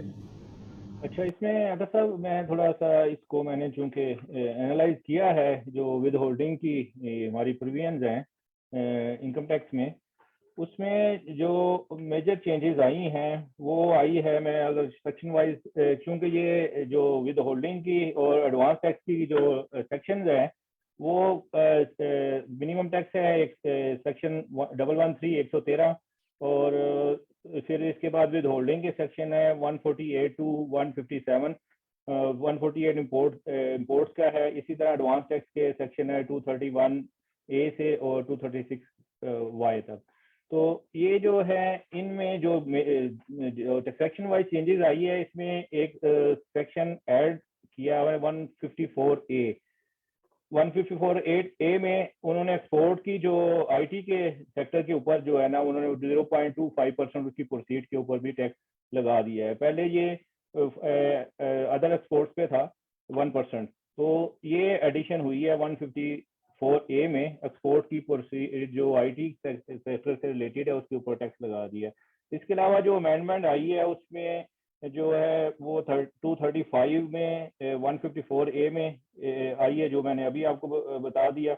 और इसके अलावा 234 में भी अमेंडमेंट आई है पैसेंजर ट्रांसपोर्ट व्हीकल जो है। इसमें जो चेंजेस आई हैं इसमें उन्होंने बढ़ाए हैं इसके जो पर सीट के रेट्स हैं। पहले पर सीट रेट था जो 4 और more person but less than 10%, उसका 50 रुपीज पर सीट था, अभी उन्होंने 500 रुपीज पर सीट कर दिया है। इसी तरह जो मैक्सिमम थी 20% और मोर की सीटिंग कैपेसिटी थी, उसका पहले जो पर सीट टैक्स था वो 300 रुपीज था, अब इसको 2500 रुपीज कर दिया। तो इसमें मेजर इन्होंने इसकी जो ट्रांसपोर्ट के ऊपर जो है वो मेजर टैक्स के ऊपर चेंजेस लेके आए हैं। इसी तरह इलेक्ट्रिसिटी की जो है वो एक नया सेक्शन ऐड किया है जो 99A जो ट्रेडर के ऊपर जो जिसका अभी जिक्र किया पहले जो है हमारे रजाक साहब ने, तो उसमें भी इन्होंने जो है वो 30,000 तक का जो बिल आएगा उसके ऊपर उन्होंने 3,000 टैक्स लगा दिया है। 99 ये सेक्शन 99 की इसमें एडिशन की है, जो हमारा जो एमनेस्टी दी गई थी ट्रेडर्स को, उस सेक्शन में ही इसकी एडिशन करके 235(5) में ये ऐड किया हुआ है ट्रेडर्स के लिए। इसके अलावा जो है 231(1) में जो है वो परचेज ट्रांसफर ऑफ जो है आपकी प्रॉपर्टी, उसका भी रेट बढ़ा दिया है। उसमें 1% से 2% कर दिया 236C सेल ऑफ प्रॉपर्टी पे। इसी तरह परचेज ऑफ प्रॉपर्टी पे भी जो है वो के पे 1% से 2% कर दिया है। तो ये भी रेट प्रॉपर्टी के ऊपर भी जो विद होल्डिंग टैक्सेस के रेट हैं उसको भी बढ़ाया गया है। इसके अलावा जो आपकी व्हीकल्स हैं, जो परचेज और रजिस्ट्रेशन ऑफ व्हीकल है, पहले जो आपका 231 का ये टैक्स है, इसका 850cc पे जो था 7,500 7,500 रुपीज रजिस्ट्रेशन पे टैक्स था, अभी उसको 10,000 कर दिया है। तो इसी तरह जो है वो लास्ट जो इसकी स्लैब की कैटेगरी है अबव 3,000cc का, उसका पहले 250,000 था, 2,50,000, उसको 5 लाख कर दिया है। इसी तरह इलेक्ट्रिसिटी के ऊपर भी जो है वो बढ़ाए हैं इन्होंने रेट्स वगैरह। इसके बाद आ जाता है आपका 231 के बाद 232 थी वो मैं पहले बता चुका हूँ। इस तरह एडवांस टैक्स है, जैसे फॉरेन जो प्लेस हैं, टीवी ड्रामा और एक्ट्रेसेस की जो एडवर्टीजमेंट के ऊपर था, उसके ऊपर उन्होंने रेट कुछ कम किया है। पहले एडवर्टीजमेंट जो एक्टर था जो एडवर्टीजमेंट में जो परफॉर्म करता था वो था पहले 5 लाख पर सेकंड, अब उसको 1 लाख कर दिया है। इसी तरह 236 1 आई जो है एजुकेशनल, उसको ओमिट कर दिया है। एजुकेशनल की जो फीस के ऊपर टैक्स लग रहा था 5% ऑफ फीस, वो उसको डिलीट कर दिया इन्होंने। इसके बाद आगे आप परचेज ऑफ प्रॉपर्टी, वो पहले मैं डिस्कस कर चुका हूँ। 236 क्यू को डिलीट कर दिया है। उसको जो है मैक्सिमम रेंटल फॉरेन रेजिडेंट, वो जो मशीनरी रेंटल ली जाती थी फॉरेन रेजिडेंट से, उसके ऊपर पहले टैक्स था, उसके अब उसको उन्होंने 10% टैक्स उसको डिलीट कर दिया है। तो ये तकरीबन जो है जो चेंजेस आई हैं सेक्शन वाइज, वो मैंने इसको कमेंट कर दिया है। इस तरह इसमें एक और चेंज आई है जो कि बेसिकली प्रॉब्लम भी करती है टैक्स पेयर को। उसमें नॉन एक्टिव टैक्स पेयर का जो 231B का और जो है टैक्स उन्होंने जो है डबल कर दिया है, 200% उसको जो है बढ़ा दिया है। तो नॉन एक्टिव का इशू नहीं था, इसको नॉन फाइलिंग करना चाहिए था। नॉन एक्टिव का जब रिटर्न फाइल कर रहे होते किसी वजह से बात रिटर्न फाइल नहीं हो सकती या प्रॉब्लम आ जाती है, तो कम से कम वो ये भी होता है कि वो रिटर्न तो फाइल कर रहा है और किसी वक्त मिस हो गई तो उसको तो रिटर्न फाइल नॉन एक्टिव हो गया तो उसके ऊपर आप जो है उसको डबल कर रहे हैं। तो नॉन एक्टिव वाला कंसेप्ट जो है इसमें इनकम टैक्स में और सेल टैक्स में जो उन्होंने इंट्रोड्यूस किया है वो किसी हद तक ठीक नहीं है। तो नॉन फाइलर और फाइलर का जो कंसेप्ट उनको रखना चाहिए और नॉन फाइलर की तरफ तो जो ज़्यादा देनी चाहिए उसके। तो ये थोड़ी सी चेंजेस आई थी इसमें जो सेक्शन वाइज है। मैंने कहा इसको आप लोगों को जो है वो मैं अपने इस पे चूँकि मैंने प्रिपरेशन की थी तो मैं इसको सेक्शन वाइज आपको जो है ना इसको ब्रीफ कर दूँ। शुक्रिया सर। जी थैंक यू मुनीब साहब, आपने माशाल्लाह काफ़ी अच्छे तरीके से एक्सप्लेन कर दिया। और मेरा ख्याल है कि अब जो एक प्रैक्टिस FBR में शुरू हुई है कि वो एक एनॉमली कमेटी बना देते हैं और इस किस्म के जो नॉन एक्टिव और नॉन फाइलर के इश्यूज आते हैं ड्राफ्टिंग के, ये उसमें एड्रेस हो जाएंगे। एक जो हमारा बड़ा अच्छा जो फाइनेंस मिनिस्टर ने अनाउंस किया वो ये था कि जो गवर्नमेंट एम्प्लॉयज़ हैं, जिसमें हमारे काफ़ी मेम्बर्स इस वक्त गवर्नमेंट एम्प्लॉयज़ हैं, एक तो 15% इंक्रीज़ था और एक जो पिछले कई सालों से एडहॉक रिलीफ्स जो थे वो इकट्ठे होते जा रहे थे और बेसिक सैलरी उनकी पिछले 7-8 साल से एक जगह रुकी हुई थी। मेरे ख्याल 13 या 14 में लास्ट वो रिवाइज़ हुई थी। तो वो उसके बाद सारे एडहॉक रिलीफ हो रहे थे, अब वो सारे उन्होंने कहा ये मर्ज करके बेसिक सैलरी इंक्रीज़ कर रहे हैं। तो उसका एक बहुत बड़ा बेनिफिट एक गवर्नमेंट एम्प्लॉयज़ को जाएगा कि जो उनकी सैलरी है उसके अंदर बेसिक जब इंक्रीज़ होगी तो उसका इम्पैक्ट पेंशन पे भी जाएगा और उनके बाकी अलाउंसेस पे भी जाएगा। स्पेशली जो गवर्नमेंट एम्प्लॉयज़ रिटायर होने वाले हैं उनका ये मर्जर से काफ़ी उनको इम्पैक्ट पड़ेगा उनकी पेंशन कॉम्पिटिशन पे। तो मेरा ख्याल वो लोग काफ़ी इस वक्त खुश होंगे। और अच्छा, वकास साहब ने भी यहाँ हैंड रेस किया हुआ। वकास साहब आप भी कुछ ऐड करना चाहेंगे? जी अतर साहब, अभी थोड़ी देर पहले आपने जिक्र किया सेक्शन 175B जो नया सेक्शन ऐड किया और ये बड़ा इम्पोर्टेंट सेक्शन है जिसकी तरफ आपने इशारा किया। मैं देख रहा था कि नादरा के हवाले से इन्होंने एक नया सेक्शन ऐड किया है इसमें और नादरा को बड़ी एक वसी पावर्स दे दी हैं। पहले भी FBR की एक्सेस थी नादरा तक, लेकिन अब इन्होंने इसको लॉ का हिस्सा बना दिया। इन्होंने कहा कि नादरा खुद चाहे तो किसी का भी डाटा FBR के साथ शेयर कर सकता है या FBR की एप्लीकेशन पे ये उनको बाउंड होगा और उनको देगा। अब उसमें इनकम तक की बात कर दी है कि जी उसके एसेट्स या इनकम से मुतालिक भी अगर कोई इंफॉर्मेशन या डाटा नादरा के पास है तो वो FBR को देगा। लेकिन इसका एक सब सेक्शन 4 है 175B का, बड़ा कंफ्यूजिंग है और बड़ा हैरानकुन भी है। ये क्या कैसे इसको मैनेज करेंगे? इसमें कह रहे हैं कि जी NADRA may compute indicative income and tax liability of anyone mentioned in subsection 1 by use of artificial intelligence. इसका मतलब है NADRA will also compute the income और डिटरमिन द टैक्स लायबिलिटी। ये सबसे बाहर है, नादरा कैसे कंप्यूट करेगा और आर्टिफिशियल इंटेलिजेंस का इस्तेमाल कैसे किया जाएगा? बहरहाल ये अब अगले कुछ दिनों में चल के बाद मुझे शक पड़ता है कि ये भी हो सकता है कि अमेंडमेंट चैलेंज हो जाएगी। बिल्कुल कुछ ऐसा ही लग रहा है अनटिल अनलेस के ये कोई IT के एनालिसिस से ही कोई वो इनकम कैलकुलेट करें और अदरवाइज तो इनको अगर कोई पर्सन है तो उसको तो स्पेशल पावर हमारे इनकम टैक्स ऑर्डिनेंस से मिलेंगी, तो तब वो ये इनकम कॉम्पिटिशन का काम कर सकता है। ये कॉन्ट्राडिक्टरी हो जाएगा ये इनकम टैक्स अथॉरिटीज के साथ ना, नादरा वाले अगर अपनी कंपटीशन शुरू कर देते हैं। बिल्कुल सही है, बिल्कुल सही। मेरे ख्याल अजीम साहब ने भी सेक्शन पढ़ लिया, उनका भी हैंड रेज हो गया। सर, आप कुछ ऐड करना चाहेंगे? जी, वकास भाई ने बड़ी अच्छी बात की है। इसी सबसेक्शन 4 पे बिल्कुल इंडिकेटिव इनकम और टैक्स लायबिलिटी कंप्यूट की जाएगी आर्टिफिशियल इंटेलिजेंस से मैथमेटिकल। वकास साहब बस सिर्फ ये क्लैश को बचाने के लिए अगले सबसेक्शन 5 में बोला है कि ये जो कुछ भी ये कर लेंगे तो they shall be notified by to the board. तो ये बोर्ड को नोटिफाई करेंगे और फिर वहां से एक ऑर्डर पास होगा, और जो कि अमेंडेड असेसमेंट हो सकती है। आपका जी सर, आपका इसके बारे में क्या ओपिनियन? ये करप्शन का एक नया दरवाजा नहीं खुल जाएगा? क्योंकि नादरा वाली मैं टैक्स पेयर्स के साथ जी, लेकिन जहां तक मेरा है कि वो अल्टीमेट, बिल्कुल आपके ऑब्जर्वेशन अपनी जगह सही है।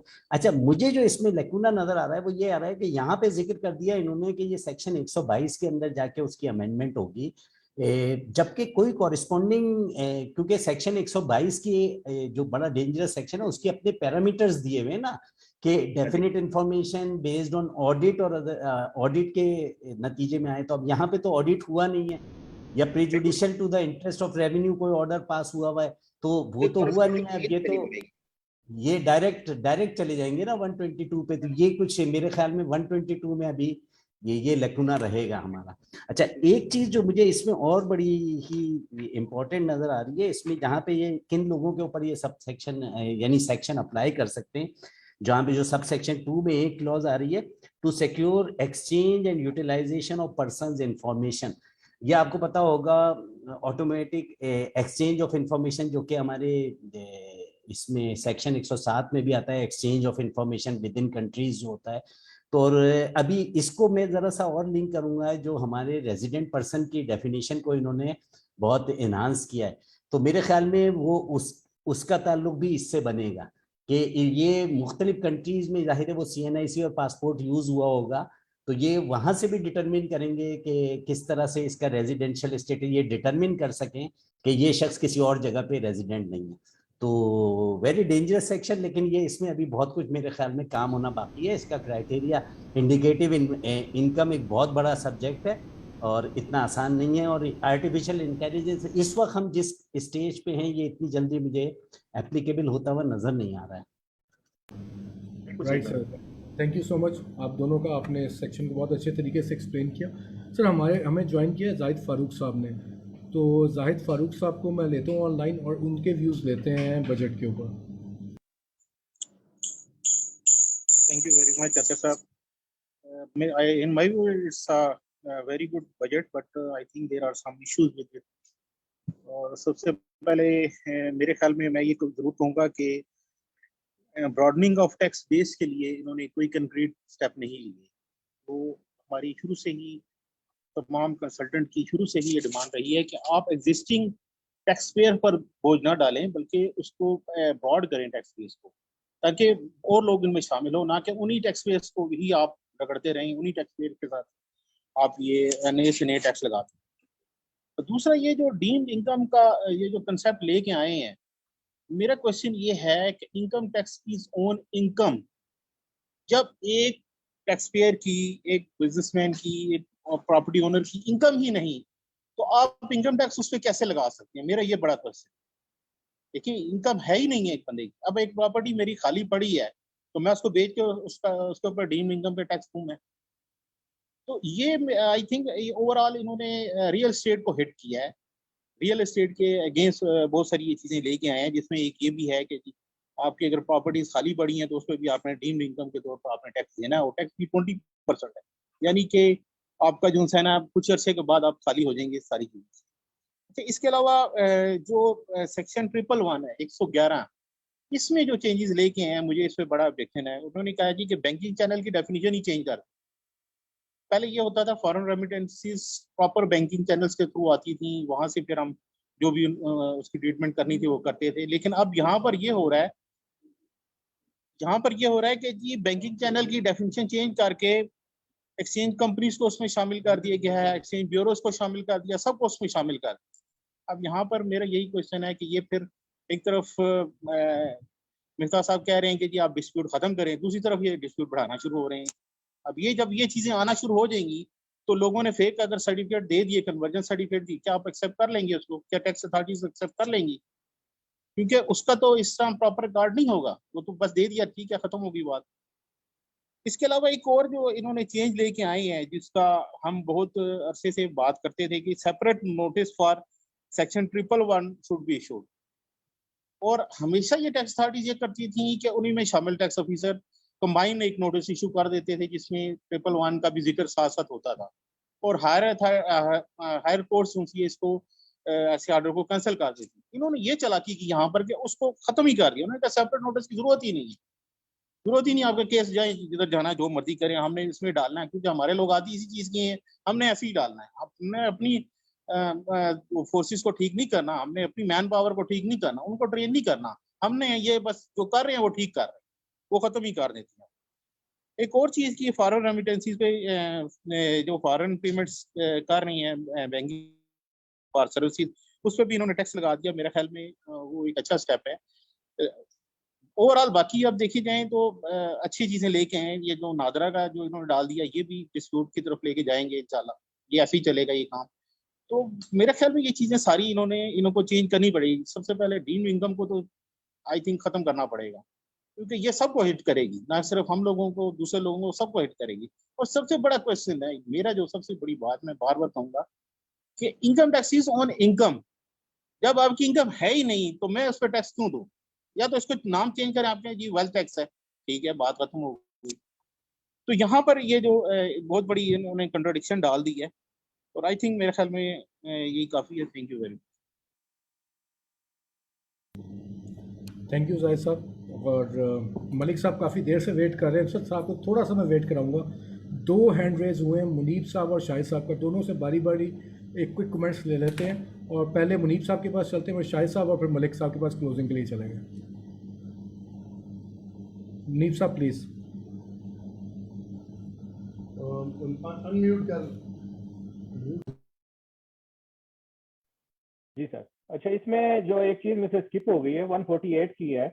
148 में इन्होंने जो इंडस्ट्री था, पहले जो मैन्युफैक्चरर था, उसको दिया, कहा हुआ था कि ये विद होल्डिंग टैक्स की जो है एडजस्टेबल है उसका। तो अब ये इन्होंने 7 की जो है इसमें अमेंडमेंट की है जी। इसमें जो अब 3-4 इंडस्ट्री जो है ना इसमें इफेक्ट होंगी, उनका मिनिमम टैक्स कर दिया। अब एडजस्टेबल से मिनिमम आने का मतलब ये है कि वो टैक्स उन्होंने देना ही देना है। तो इसमें जो इन्होंने शामिल की हैं, तो वो कमर्शियल इंपोर्टर हो या इंडस्ट्री हो, एवरी पर्सन उन्होंने कह दिया इस पे। इसमें एडिबल ऑयल की जो इंपोर्टर है उसके लिए, पैकेजिंग मटेरियल का इंपोर्टर है उसके लिए, पेपर एंड पेपर बोर्ड है, और प्लास्टिक है। तो ये 4 सेक्टर जो है वो इससे जो है ना वो इससे जो है वो इफेक्ट होंगे इस प्रोविजन से कि इन्होंने इसको मिनिमम टैक्स कर दिया है एडजस्टेबल टैक्स से। तो ये भी एक मेजर जो है चेंजेस है। इसमें देखेंगे कि ये जो ऑयल सेक्टर है और पैकेजिंग सेक्टर है और ये चारों सेक्टर जो हैं ये कैसे रिस्पॉन्स करते हैं इसको, और इसमें FBR जो है गवर्नमेंट इसको एक्ट में शामिल कर पाती है कि नहीं। तो ये मेरा इसमें जो है ना विद होल्डिंग के वाले से इसमें भी ये चेंज आई है मेजर। तो इसको मैंने कहा सब दोस्तों के, सब पैनलिस्ट के जो है उसमें हमारे इनके ऊपर। जी thank you so much. Thank you sir. काफ़ी माशाल्लाह आपने अच्छा हमें विद होल्डिंग के ऊपर अपडेट किया। शाहिद साहब, शाहिद इरशाद साहब। जी अच्छा, मैं जाहिद साहब के स्टूडेंट्स के लिए मैं थोड़ा सा फोर्टिफाई करना चाहूँगा। सर उन्हें सेक्शन 111 सर बड़ा कंट्रोवर्शियल हमेशा इसका ट्रीटमेंट रहा है। 2 चीज़ें आई हैं। अब एक जो इन्होंने रिसेंट चेंज की है ना जी, कि जो बैंकिंग चैनल्स के साथ साथ उन्होंने एक्सचेंज कंपनीज को और मनी ट्रांसफर के हवाले से जो अफजाई सर ने फरमाया, सर ये FBR ने खुशी से नहीं किया। ये FBR का पिछले 1 साल डेढ़ से FTO का एक ऑर्डर आया हुआ है। FTO ने स्टेट बैंक को एक्सप्लेनेशन के लिए लिखा कि ये जितनी जो फॉरेन रेमिटेंस है इसका, चूंकि उन्होंने सब्सटेंस ये लिया कि आप सोर्स को वेरीफाई करना चाहते हैं और जो रिसिपिएंट है उसको वेरीफाई करना चाहते हैं, तो क्या ये एक्सचेंज कंपनीज और जितने भी ये सारे वेस्टर्न यूनियन वगैरह हैं, क्या ये उनकी डेफिनेशन पे पूरा उतरते हैं? तो वो एफटीओ की उस प्रोसीडिंग में, क्योंकि मैं भी वहां पे अपने केस के सिलसिले में वहां पे था, तो वो स्टेट बैंक ने उनको वेरीफाई लिख के वेरीफाई किया कि जी इसकी ट्रेसेबिलिटी जो है, जो इस लॉ की स्पिरिट थी, जो इसका सब्सटेंस था कि ये उसकी जो ट्रेसेबिलिटी चाह रहे थे, तो स्टेट बैंक ने लिख के ओपिनियन दिया एफटीओ को, तो फिर एफटीओ ने ऑर्डर कर दिया और वही ऑर्डर्स लेके महकमा इस वक्त फंसा हुआ है। और महकमे ने, क्योंकि इस के पाइपलाइन में बहुत सारे केसेस थे जो सेक्शन 111 का, जो लोग वेस्टर्न यूनियन और मनी एक्सचेंज कंपनीज के थ्रू जो पैसे इन लोगों ने वसूल किए हुए थे, तो ये उसको हिट बाय सेक्शन मतलब 111(4) में ये सारे उड़ा रहे थे। तो एक तो सर मैं ये इसमें तो थोड़ा सा बैकग्राउंड आपके साथ शेयर कर लूँ। दूसरा, जो सेपरेट नोटिस के हवाले से जो जो अमेंडमेंट आई है ना जी, कि इसके लिए सेक्शन 111 का सेपरेट से नोटिस देना अब कंपल्सरी नहीं रहा, तो वो फिर भी अभी ये महकमा या गवर्नमेंट जिस तरह से मर्जी कर ले, ये बात कोर्ट में बड़ी अच्छी तरह से उठेगी, क्योंकि 122 का एक ब्लैंकेट नोटिस दे के ये सारा कुछ उसी एक ऐसे नोटिस पे नहीं डाल सकते। 109 में, 108 में, अगर जहां पे भी महकमे में कोई, अगर आपकी असेसमेंट में जो आपकी डीम असेसमेंट ऑर्डर है उसमें अगर कोई फ्लॉ आया है, तो या तो डेफिनेट इन्फॉर्मेशन के हवाले से उन्हें कुछ थोड़ा सा सोर्स देना पड़ेगा कि definite information how they have gather the definite information. और दूसरा, स्वीपिंग शोकस फिर भी नहीं कर सकते, अफसर को फिर भी अपनी ऑर्डर रिपोर्ट में चांस ऑफ बीइंग हर्ड देना पड़ेगा और उसको अपनी इंटेंशन इन रिटर्न में कहीं ना कहीं शो करनी पड़ेगी, क्योंकि सेपरेट से जो उसके लिए शोकाज देना और फिर 3 शोकाज नोटिस, वो जो 1992-98 वाले एसआरओ चला आ रहा है कि जी 15 दिन की 3 डिस्टिंक्ट नोटिस देना जरूरी है, so that chance of being heard may be established. लेकिन अब इसमें अभी भी वो आपको किसी ना किसी मौके पे लिख के अपनी इंटेंशन क्लियर करेगा कि I want to add your to your income फला फला, जो अगर आपके अनएक्सप्लेन सोर्सेज हैं, कोई अनएक्सप्लेन डेबिट्स हैं या क्रेडिट्स हैं, तो ये महकमा इतनी आसानी से ये एक छोटी सी लाइन लिख के कि जी notice may not be served under section 111 and amendment may be done, ये इतनी आसानी से जान इनकी छूटेगी नहीं, क्योंकि लिख के ये नोटिस सर्व करेंगे। इंटेंशन, हमने बहुत सारे केसेस इस चीज पे अपनी कंपनी की तरफ से जीते हुए हैं कि जिस भी जगह पे अगर अफसर ने शोकाज नोटिस में अगर अपनी इंटेंशन शो नहीं की किसी हवाले से ऑर्डर रिपोर्ट में, तो वो उसको जंप एट कंक्लूजन या स्वीपिंग स्टेटमेंट के थ्रू ऐड नहीं कर सकता। अगर कर भी लेते हैं तो अगर कमिश्नर अपील आपको रिलीफ नहीं देता, तो ट्रिब्यूनल लेवल पे हमने बहुत सारे केसेस में इसमें रिलीफ लिया। सो नथिंग टू वरी इंशाल्लाह इन दिस सेक्शन। चलें सर, अच्छी खबर देने का शुक्रिया। अजीम साहब, क्विक कमेंट्स आपकी साइड से, आपने भी हैंड रोज किए कि मलिक साहब काफ़ी देर से वेट कर रहे हैं, तो अगर आपको कमेंट है तो बताइए, फिर मैं अदरवाइज मलिक साहब। बस 2 मुख्तसर सी गुजारिशात हैं। अब क्योंकि शाहिद साहब के कमेंट्स पे आप खुश हो गए तो मैं उस पर मजीद कोई कमेंट नहीं दे रहा, वरना मैं आपको एक मायूसी की खबर भी थी साथ में। खैर, इस वक्त फिर मैं एक और चीज़ पे आता हूँ आपके, कि एक बड़ी, इस फाइनेंस बिल के अंदर एक बड़ी मासूम सी एक लाइन लिखी हुई है, वो जाहिर है एक लाइन है तो सब उसे मासूम ही समझ रहे हैं, जबकि ऐसा है नहीं मेरे ख्याल में। इसमें जो इनकम टैक्स के अंदर अमेंडमेंट्स है, इसमें जो क्लॉज 14 है वो ये कहती है 4 सेक्शन है जिनको ओमिट किया गया है। सेक्शन 60C, 62, 62A और 63 शैल बी ओमिटेड। अभी इतनी सी लाइन लिखी हुई है जिसपे शायद लोगों ने गौर नहीं किया। इम्पैक्ट देखिए फार रीचिंग क्या है सैलरीड पे, खास तौर पे कि tax credit on housing loan, जो हाउसिंग लोन के ऊपर प्रॉफिट दे रहे थे, प्रॉफिट मार्कअप की पेमेंट कर रहे थे, वो उसके ऊपर टैक्स क्रेडिट मिल रहा था, जो अभी एबॉलिश हो गया। दूसरा जो इससे ज्यादा खतरनाक है वो है कि शेयर्स में जो इन्वेस्टमेंट कर रहे थे उस पर टैक्स क्रेडिट मिल रहा था, लाइफ इंश्योरेंस प्रीमियम जो पे कर रहे थे उसके ऊपर टैक्स क्रेडिट मिल रहा था, इसको एबॉलिश कर दिया है। फिर इसके बाद हेल्थ इंश्योरेंस के ऊपर टैक्स क्रेडिट को एबॉलिश कर दिया है, और आखिर में contribution to approve pension fund. ये जो 4 सेक्शन हैं ये टैक्स क्रेडिट्स आपके एबॉलिश हो गए। मैंने पूरी कोशिश की कि शायद कहीं सेकंड शेड्यूल में कोई ऐसी क्लॉज वगैरह डाली हो जो इसको वहां पे शायद कहीं शिफ्ट किया हो, लेकिन ऐसा मुझे मिला नहीं है। अगर मेरे साथियों में से किसी ने देखा हो तो वो प्लीज बताइएगा इसको। अदरवाइज ये बड़ी हार्श प्रोविजन है, बड़ी आधी लाइन लिखी हुई है सो मेरे सामने, जो है वो किसी की नजरों में शायद आई नहीं है अभी तक। एक बात है, तो इसके ऊपर मुझे अगर करेक्शन की कोई गुंजाइश है तो मुझे बताइएगा। बहुत शुक्रिया जी, थैंक यू अजीम साहब।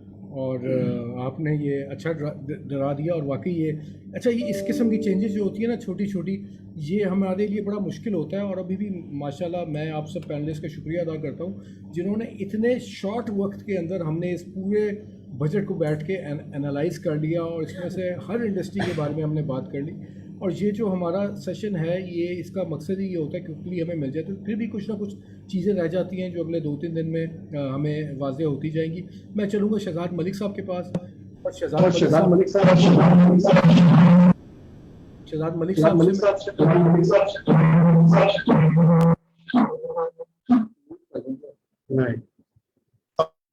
तो उनसे मैं ये रिक्वेस्ट करूँगा कि वो एक हमें थोड़ा सा जनरल व्यू भी दें और कुछ अगर कोई चीज़ें हमारे क्वेश्चंस मिस हो गए उनके बारे में बताएं। और स्पेशल इकोनॉमिक जोन्स और जो डेवलपमेंट फ़ंड के बारे में फाइनेंस मिनिस्टर ने बात की थी, अगर उस पर भी कोई रोशनी डालना चाहें तो that will be quite helpful for us और फॉर माई साइड। और मैं शहजाद अहमद मलिक साहब से रिक्वेस्ट करूँगा कि वो वोट ऑफ थैंक्स भी करें हमारे सारे पैनलिस्ट का और पार्टिसिपेंट्स का अपने कमेंट्स के बाद कि जिन्होंने आज हमें ज्वाइन किया। Thank you. थैंक यू अतर साहब। देखिए जी, ओवरऑल तो जो डिस्कशन होगी है माशाल्लाह काफी हेल्थी होगी और स्पेशली इतने शॉर्ट पीरियड में और विदाउट अभी अपलोड फाइनेंस बिल भी नहीं हुआ, तो कोशिश की कि जितनी भी चीजें मिल सके वो डिस्कस हो जाए और उनमें जो भी एनॉमलीज हैं या उसमें हर एक की अपने व्यूज हैं। और सबसे ज्यादा कि जी सारे हमारे ICMA की ब्रांचेस से इनपुट आ गया और ये दैट विल बी हेल्पफुल कि आगे जो हम कॉन्फ्रेंस कर रहे हैं इस पे और जितने सेमिनार मुख्तलिफ सिटीज में ब्रांचेस में होंगे तो वहाँ पे ज्यादा बेहतर तरीके से इसको हम मेंबर्स के लिए इनपुट दे सकेंगे। और इस पे मैं यही कहूँगा कि जी जैसे बल्कि जो ग्रॉस रेवेन्यू 9,500 का रखा गया है उसमें दो चीजें, FPR रेवेन्यू 7,000 है। मैं उस वक्त 6,000 की फिगर बोल रहा था, मैंने बोली, लेकिन उसमें कि जी लास्ट टाइम टारगेट जो था उससे इन्होंने ऑलमोस्ट 1,000 बिलियन का इंक्रीज किया है। ये एक टारगेट में इंक्रीज आई है और उसके साथ साथ 96 बिलियन जो इन्होंने प्राइवेटाइजेशन में रखा है। तो होप्स हो कि कुछ जो डेफिसिट में हमारे अदारे जा रहे हैं उस पर भी बात की जा रही है ताकि जितने भी रिजर्व्स पे प्रेशर आ रहा है उसको काउंटर करने के लिए बजाय हर चीज IMF के पास लेके जाएं और उनकी सारी कंडीशंस मानते जाएं, तो हमारे पास जो कुछ प्राइवेटाइजेशन से रिकवर हो सकता है।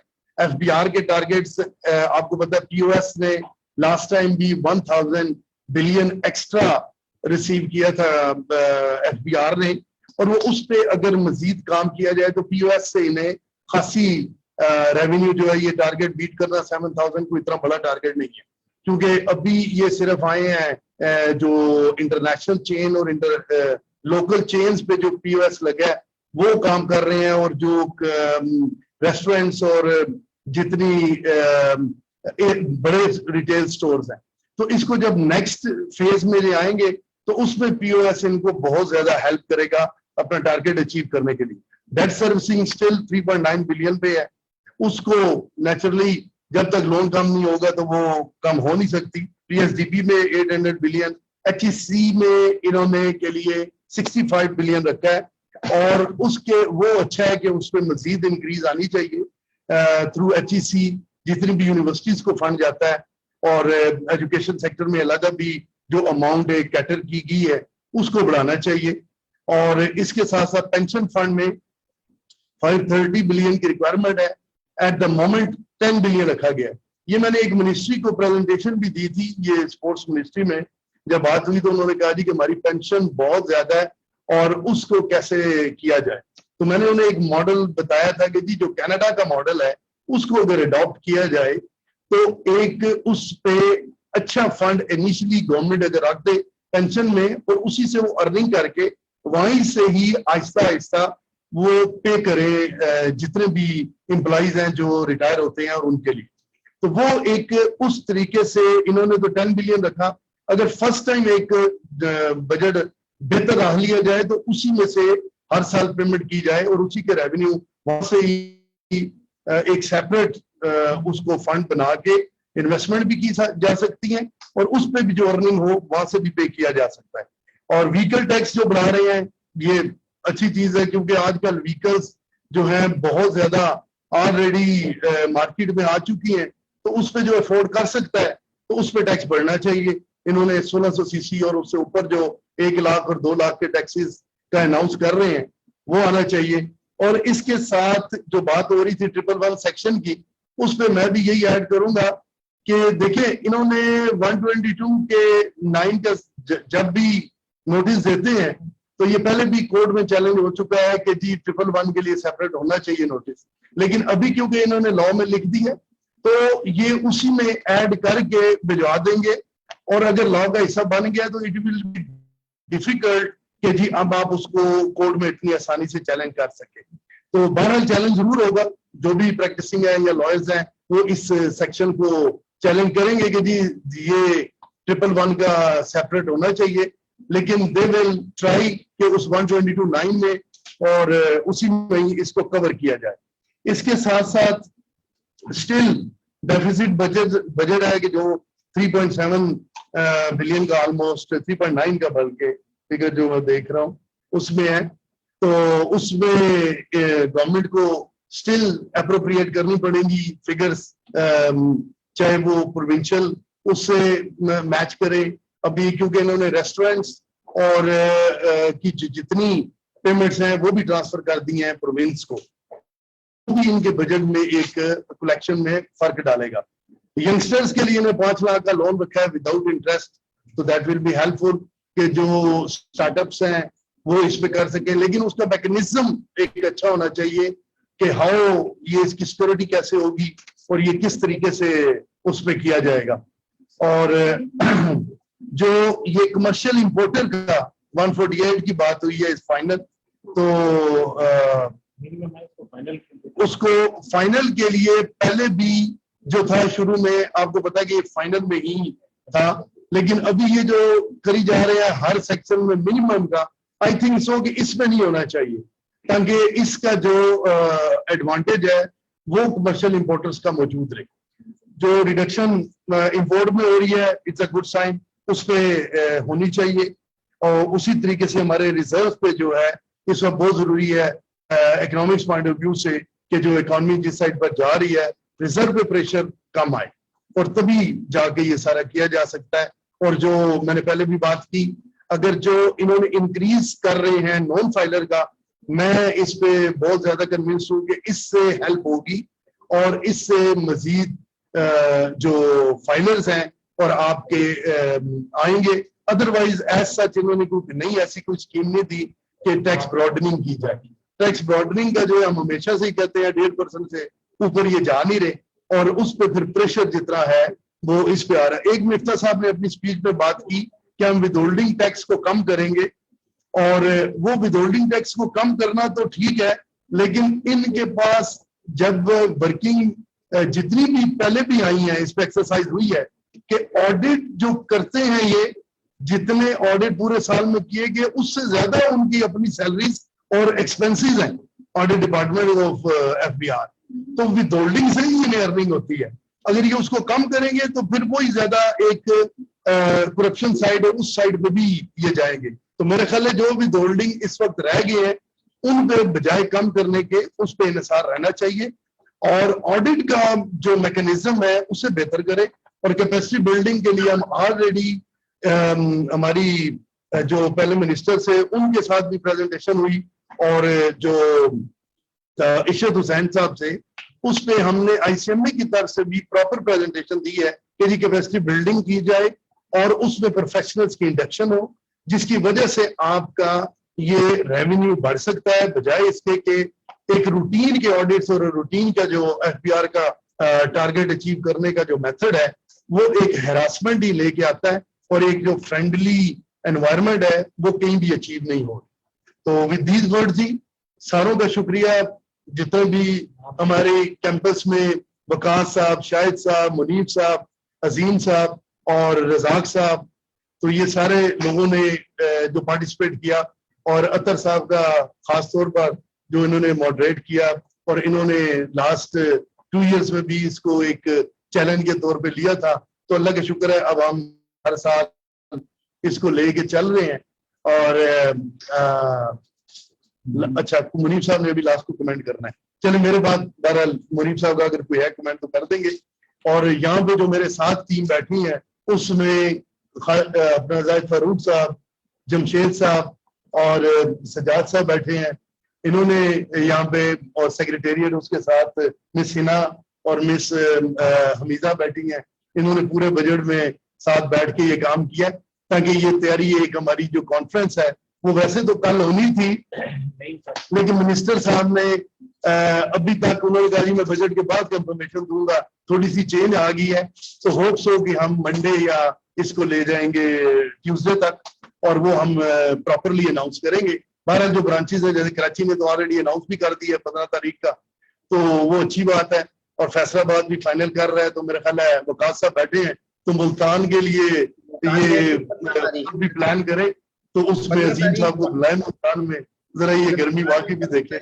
तो इसके साथ साथ ये है कि जी इकोनॉमिक सर्वे ICMA की तरफ से इंशाल्लाह 1-2 दिन में जो है वो अनाउंस आपको तरफ को मिल जाएगा। और इसके साथ साथ जो बजट कमेंट्री है वो भी हम वेरी सून इंशाल्लाह सारे मेंबर्स के लिए वो वेबसाइट पे भी अपलोड कर देंगे और उसमें ईमेल के जरिए भी इन्फॉर्म करने की कोशिश करेंगे। विद दीज वर्ड्स मेरी तरफ से thank you very much. Thank you जी, थैंक यू मुनीब साहब। If you still want to add something.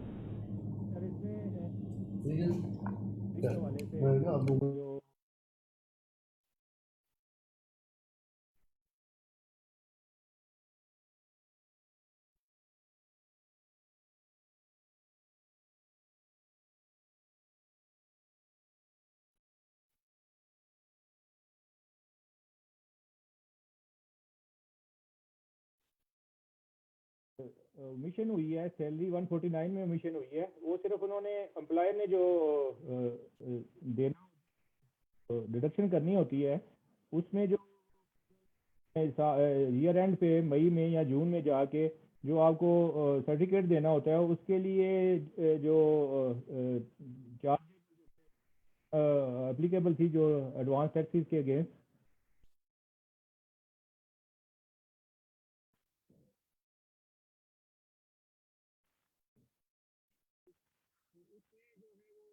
हुई है उसका उसकी कोई डायरेक्ट से कोई तल्लक नहीं है। वो मिशन हुई है कि आप जो अप्लायर जो डिडक्शन सर्टिफिकेट देगा जिसमें वो एडजस्टमेंट करेगा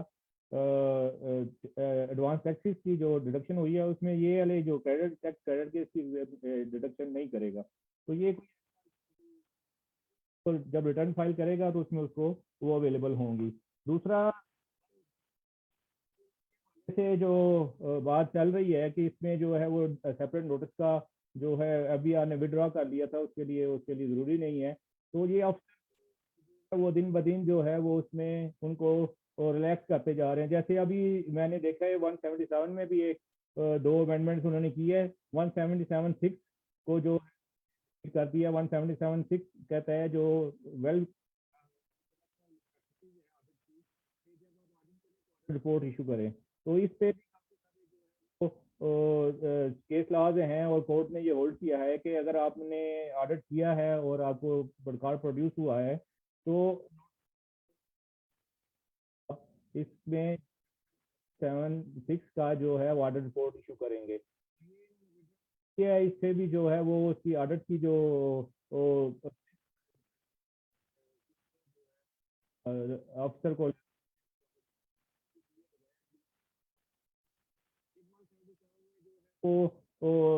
फेवरेबल फिर के जो है वो फेवर में आई है अमेंडमेंट की। उन्होंने कहा है कि वो लास्ट जो 4 साल में अगर ऑडिट हुआ है तो 177 और 21C जो इस पे अप्लाई नहीं होगा। तो ये इसमें एग्जाम्पशन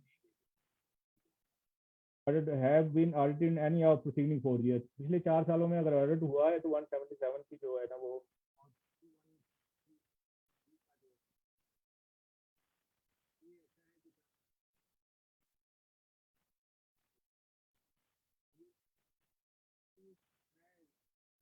वेबिनार के लिए कहना चाह रहा हूँ कि ये माशाल्लाह हमने 2-3 इसको जो है ना वो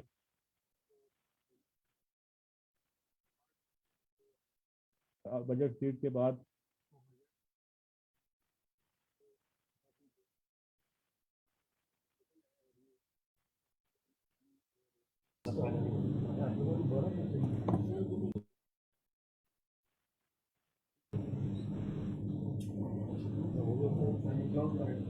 मुनीब साहब, आपकी आवाज़ मुझे एक्चुअली आ नहीं रही है, बीच में ब्रेक बहुत ज़्यादा आ रहा था।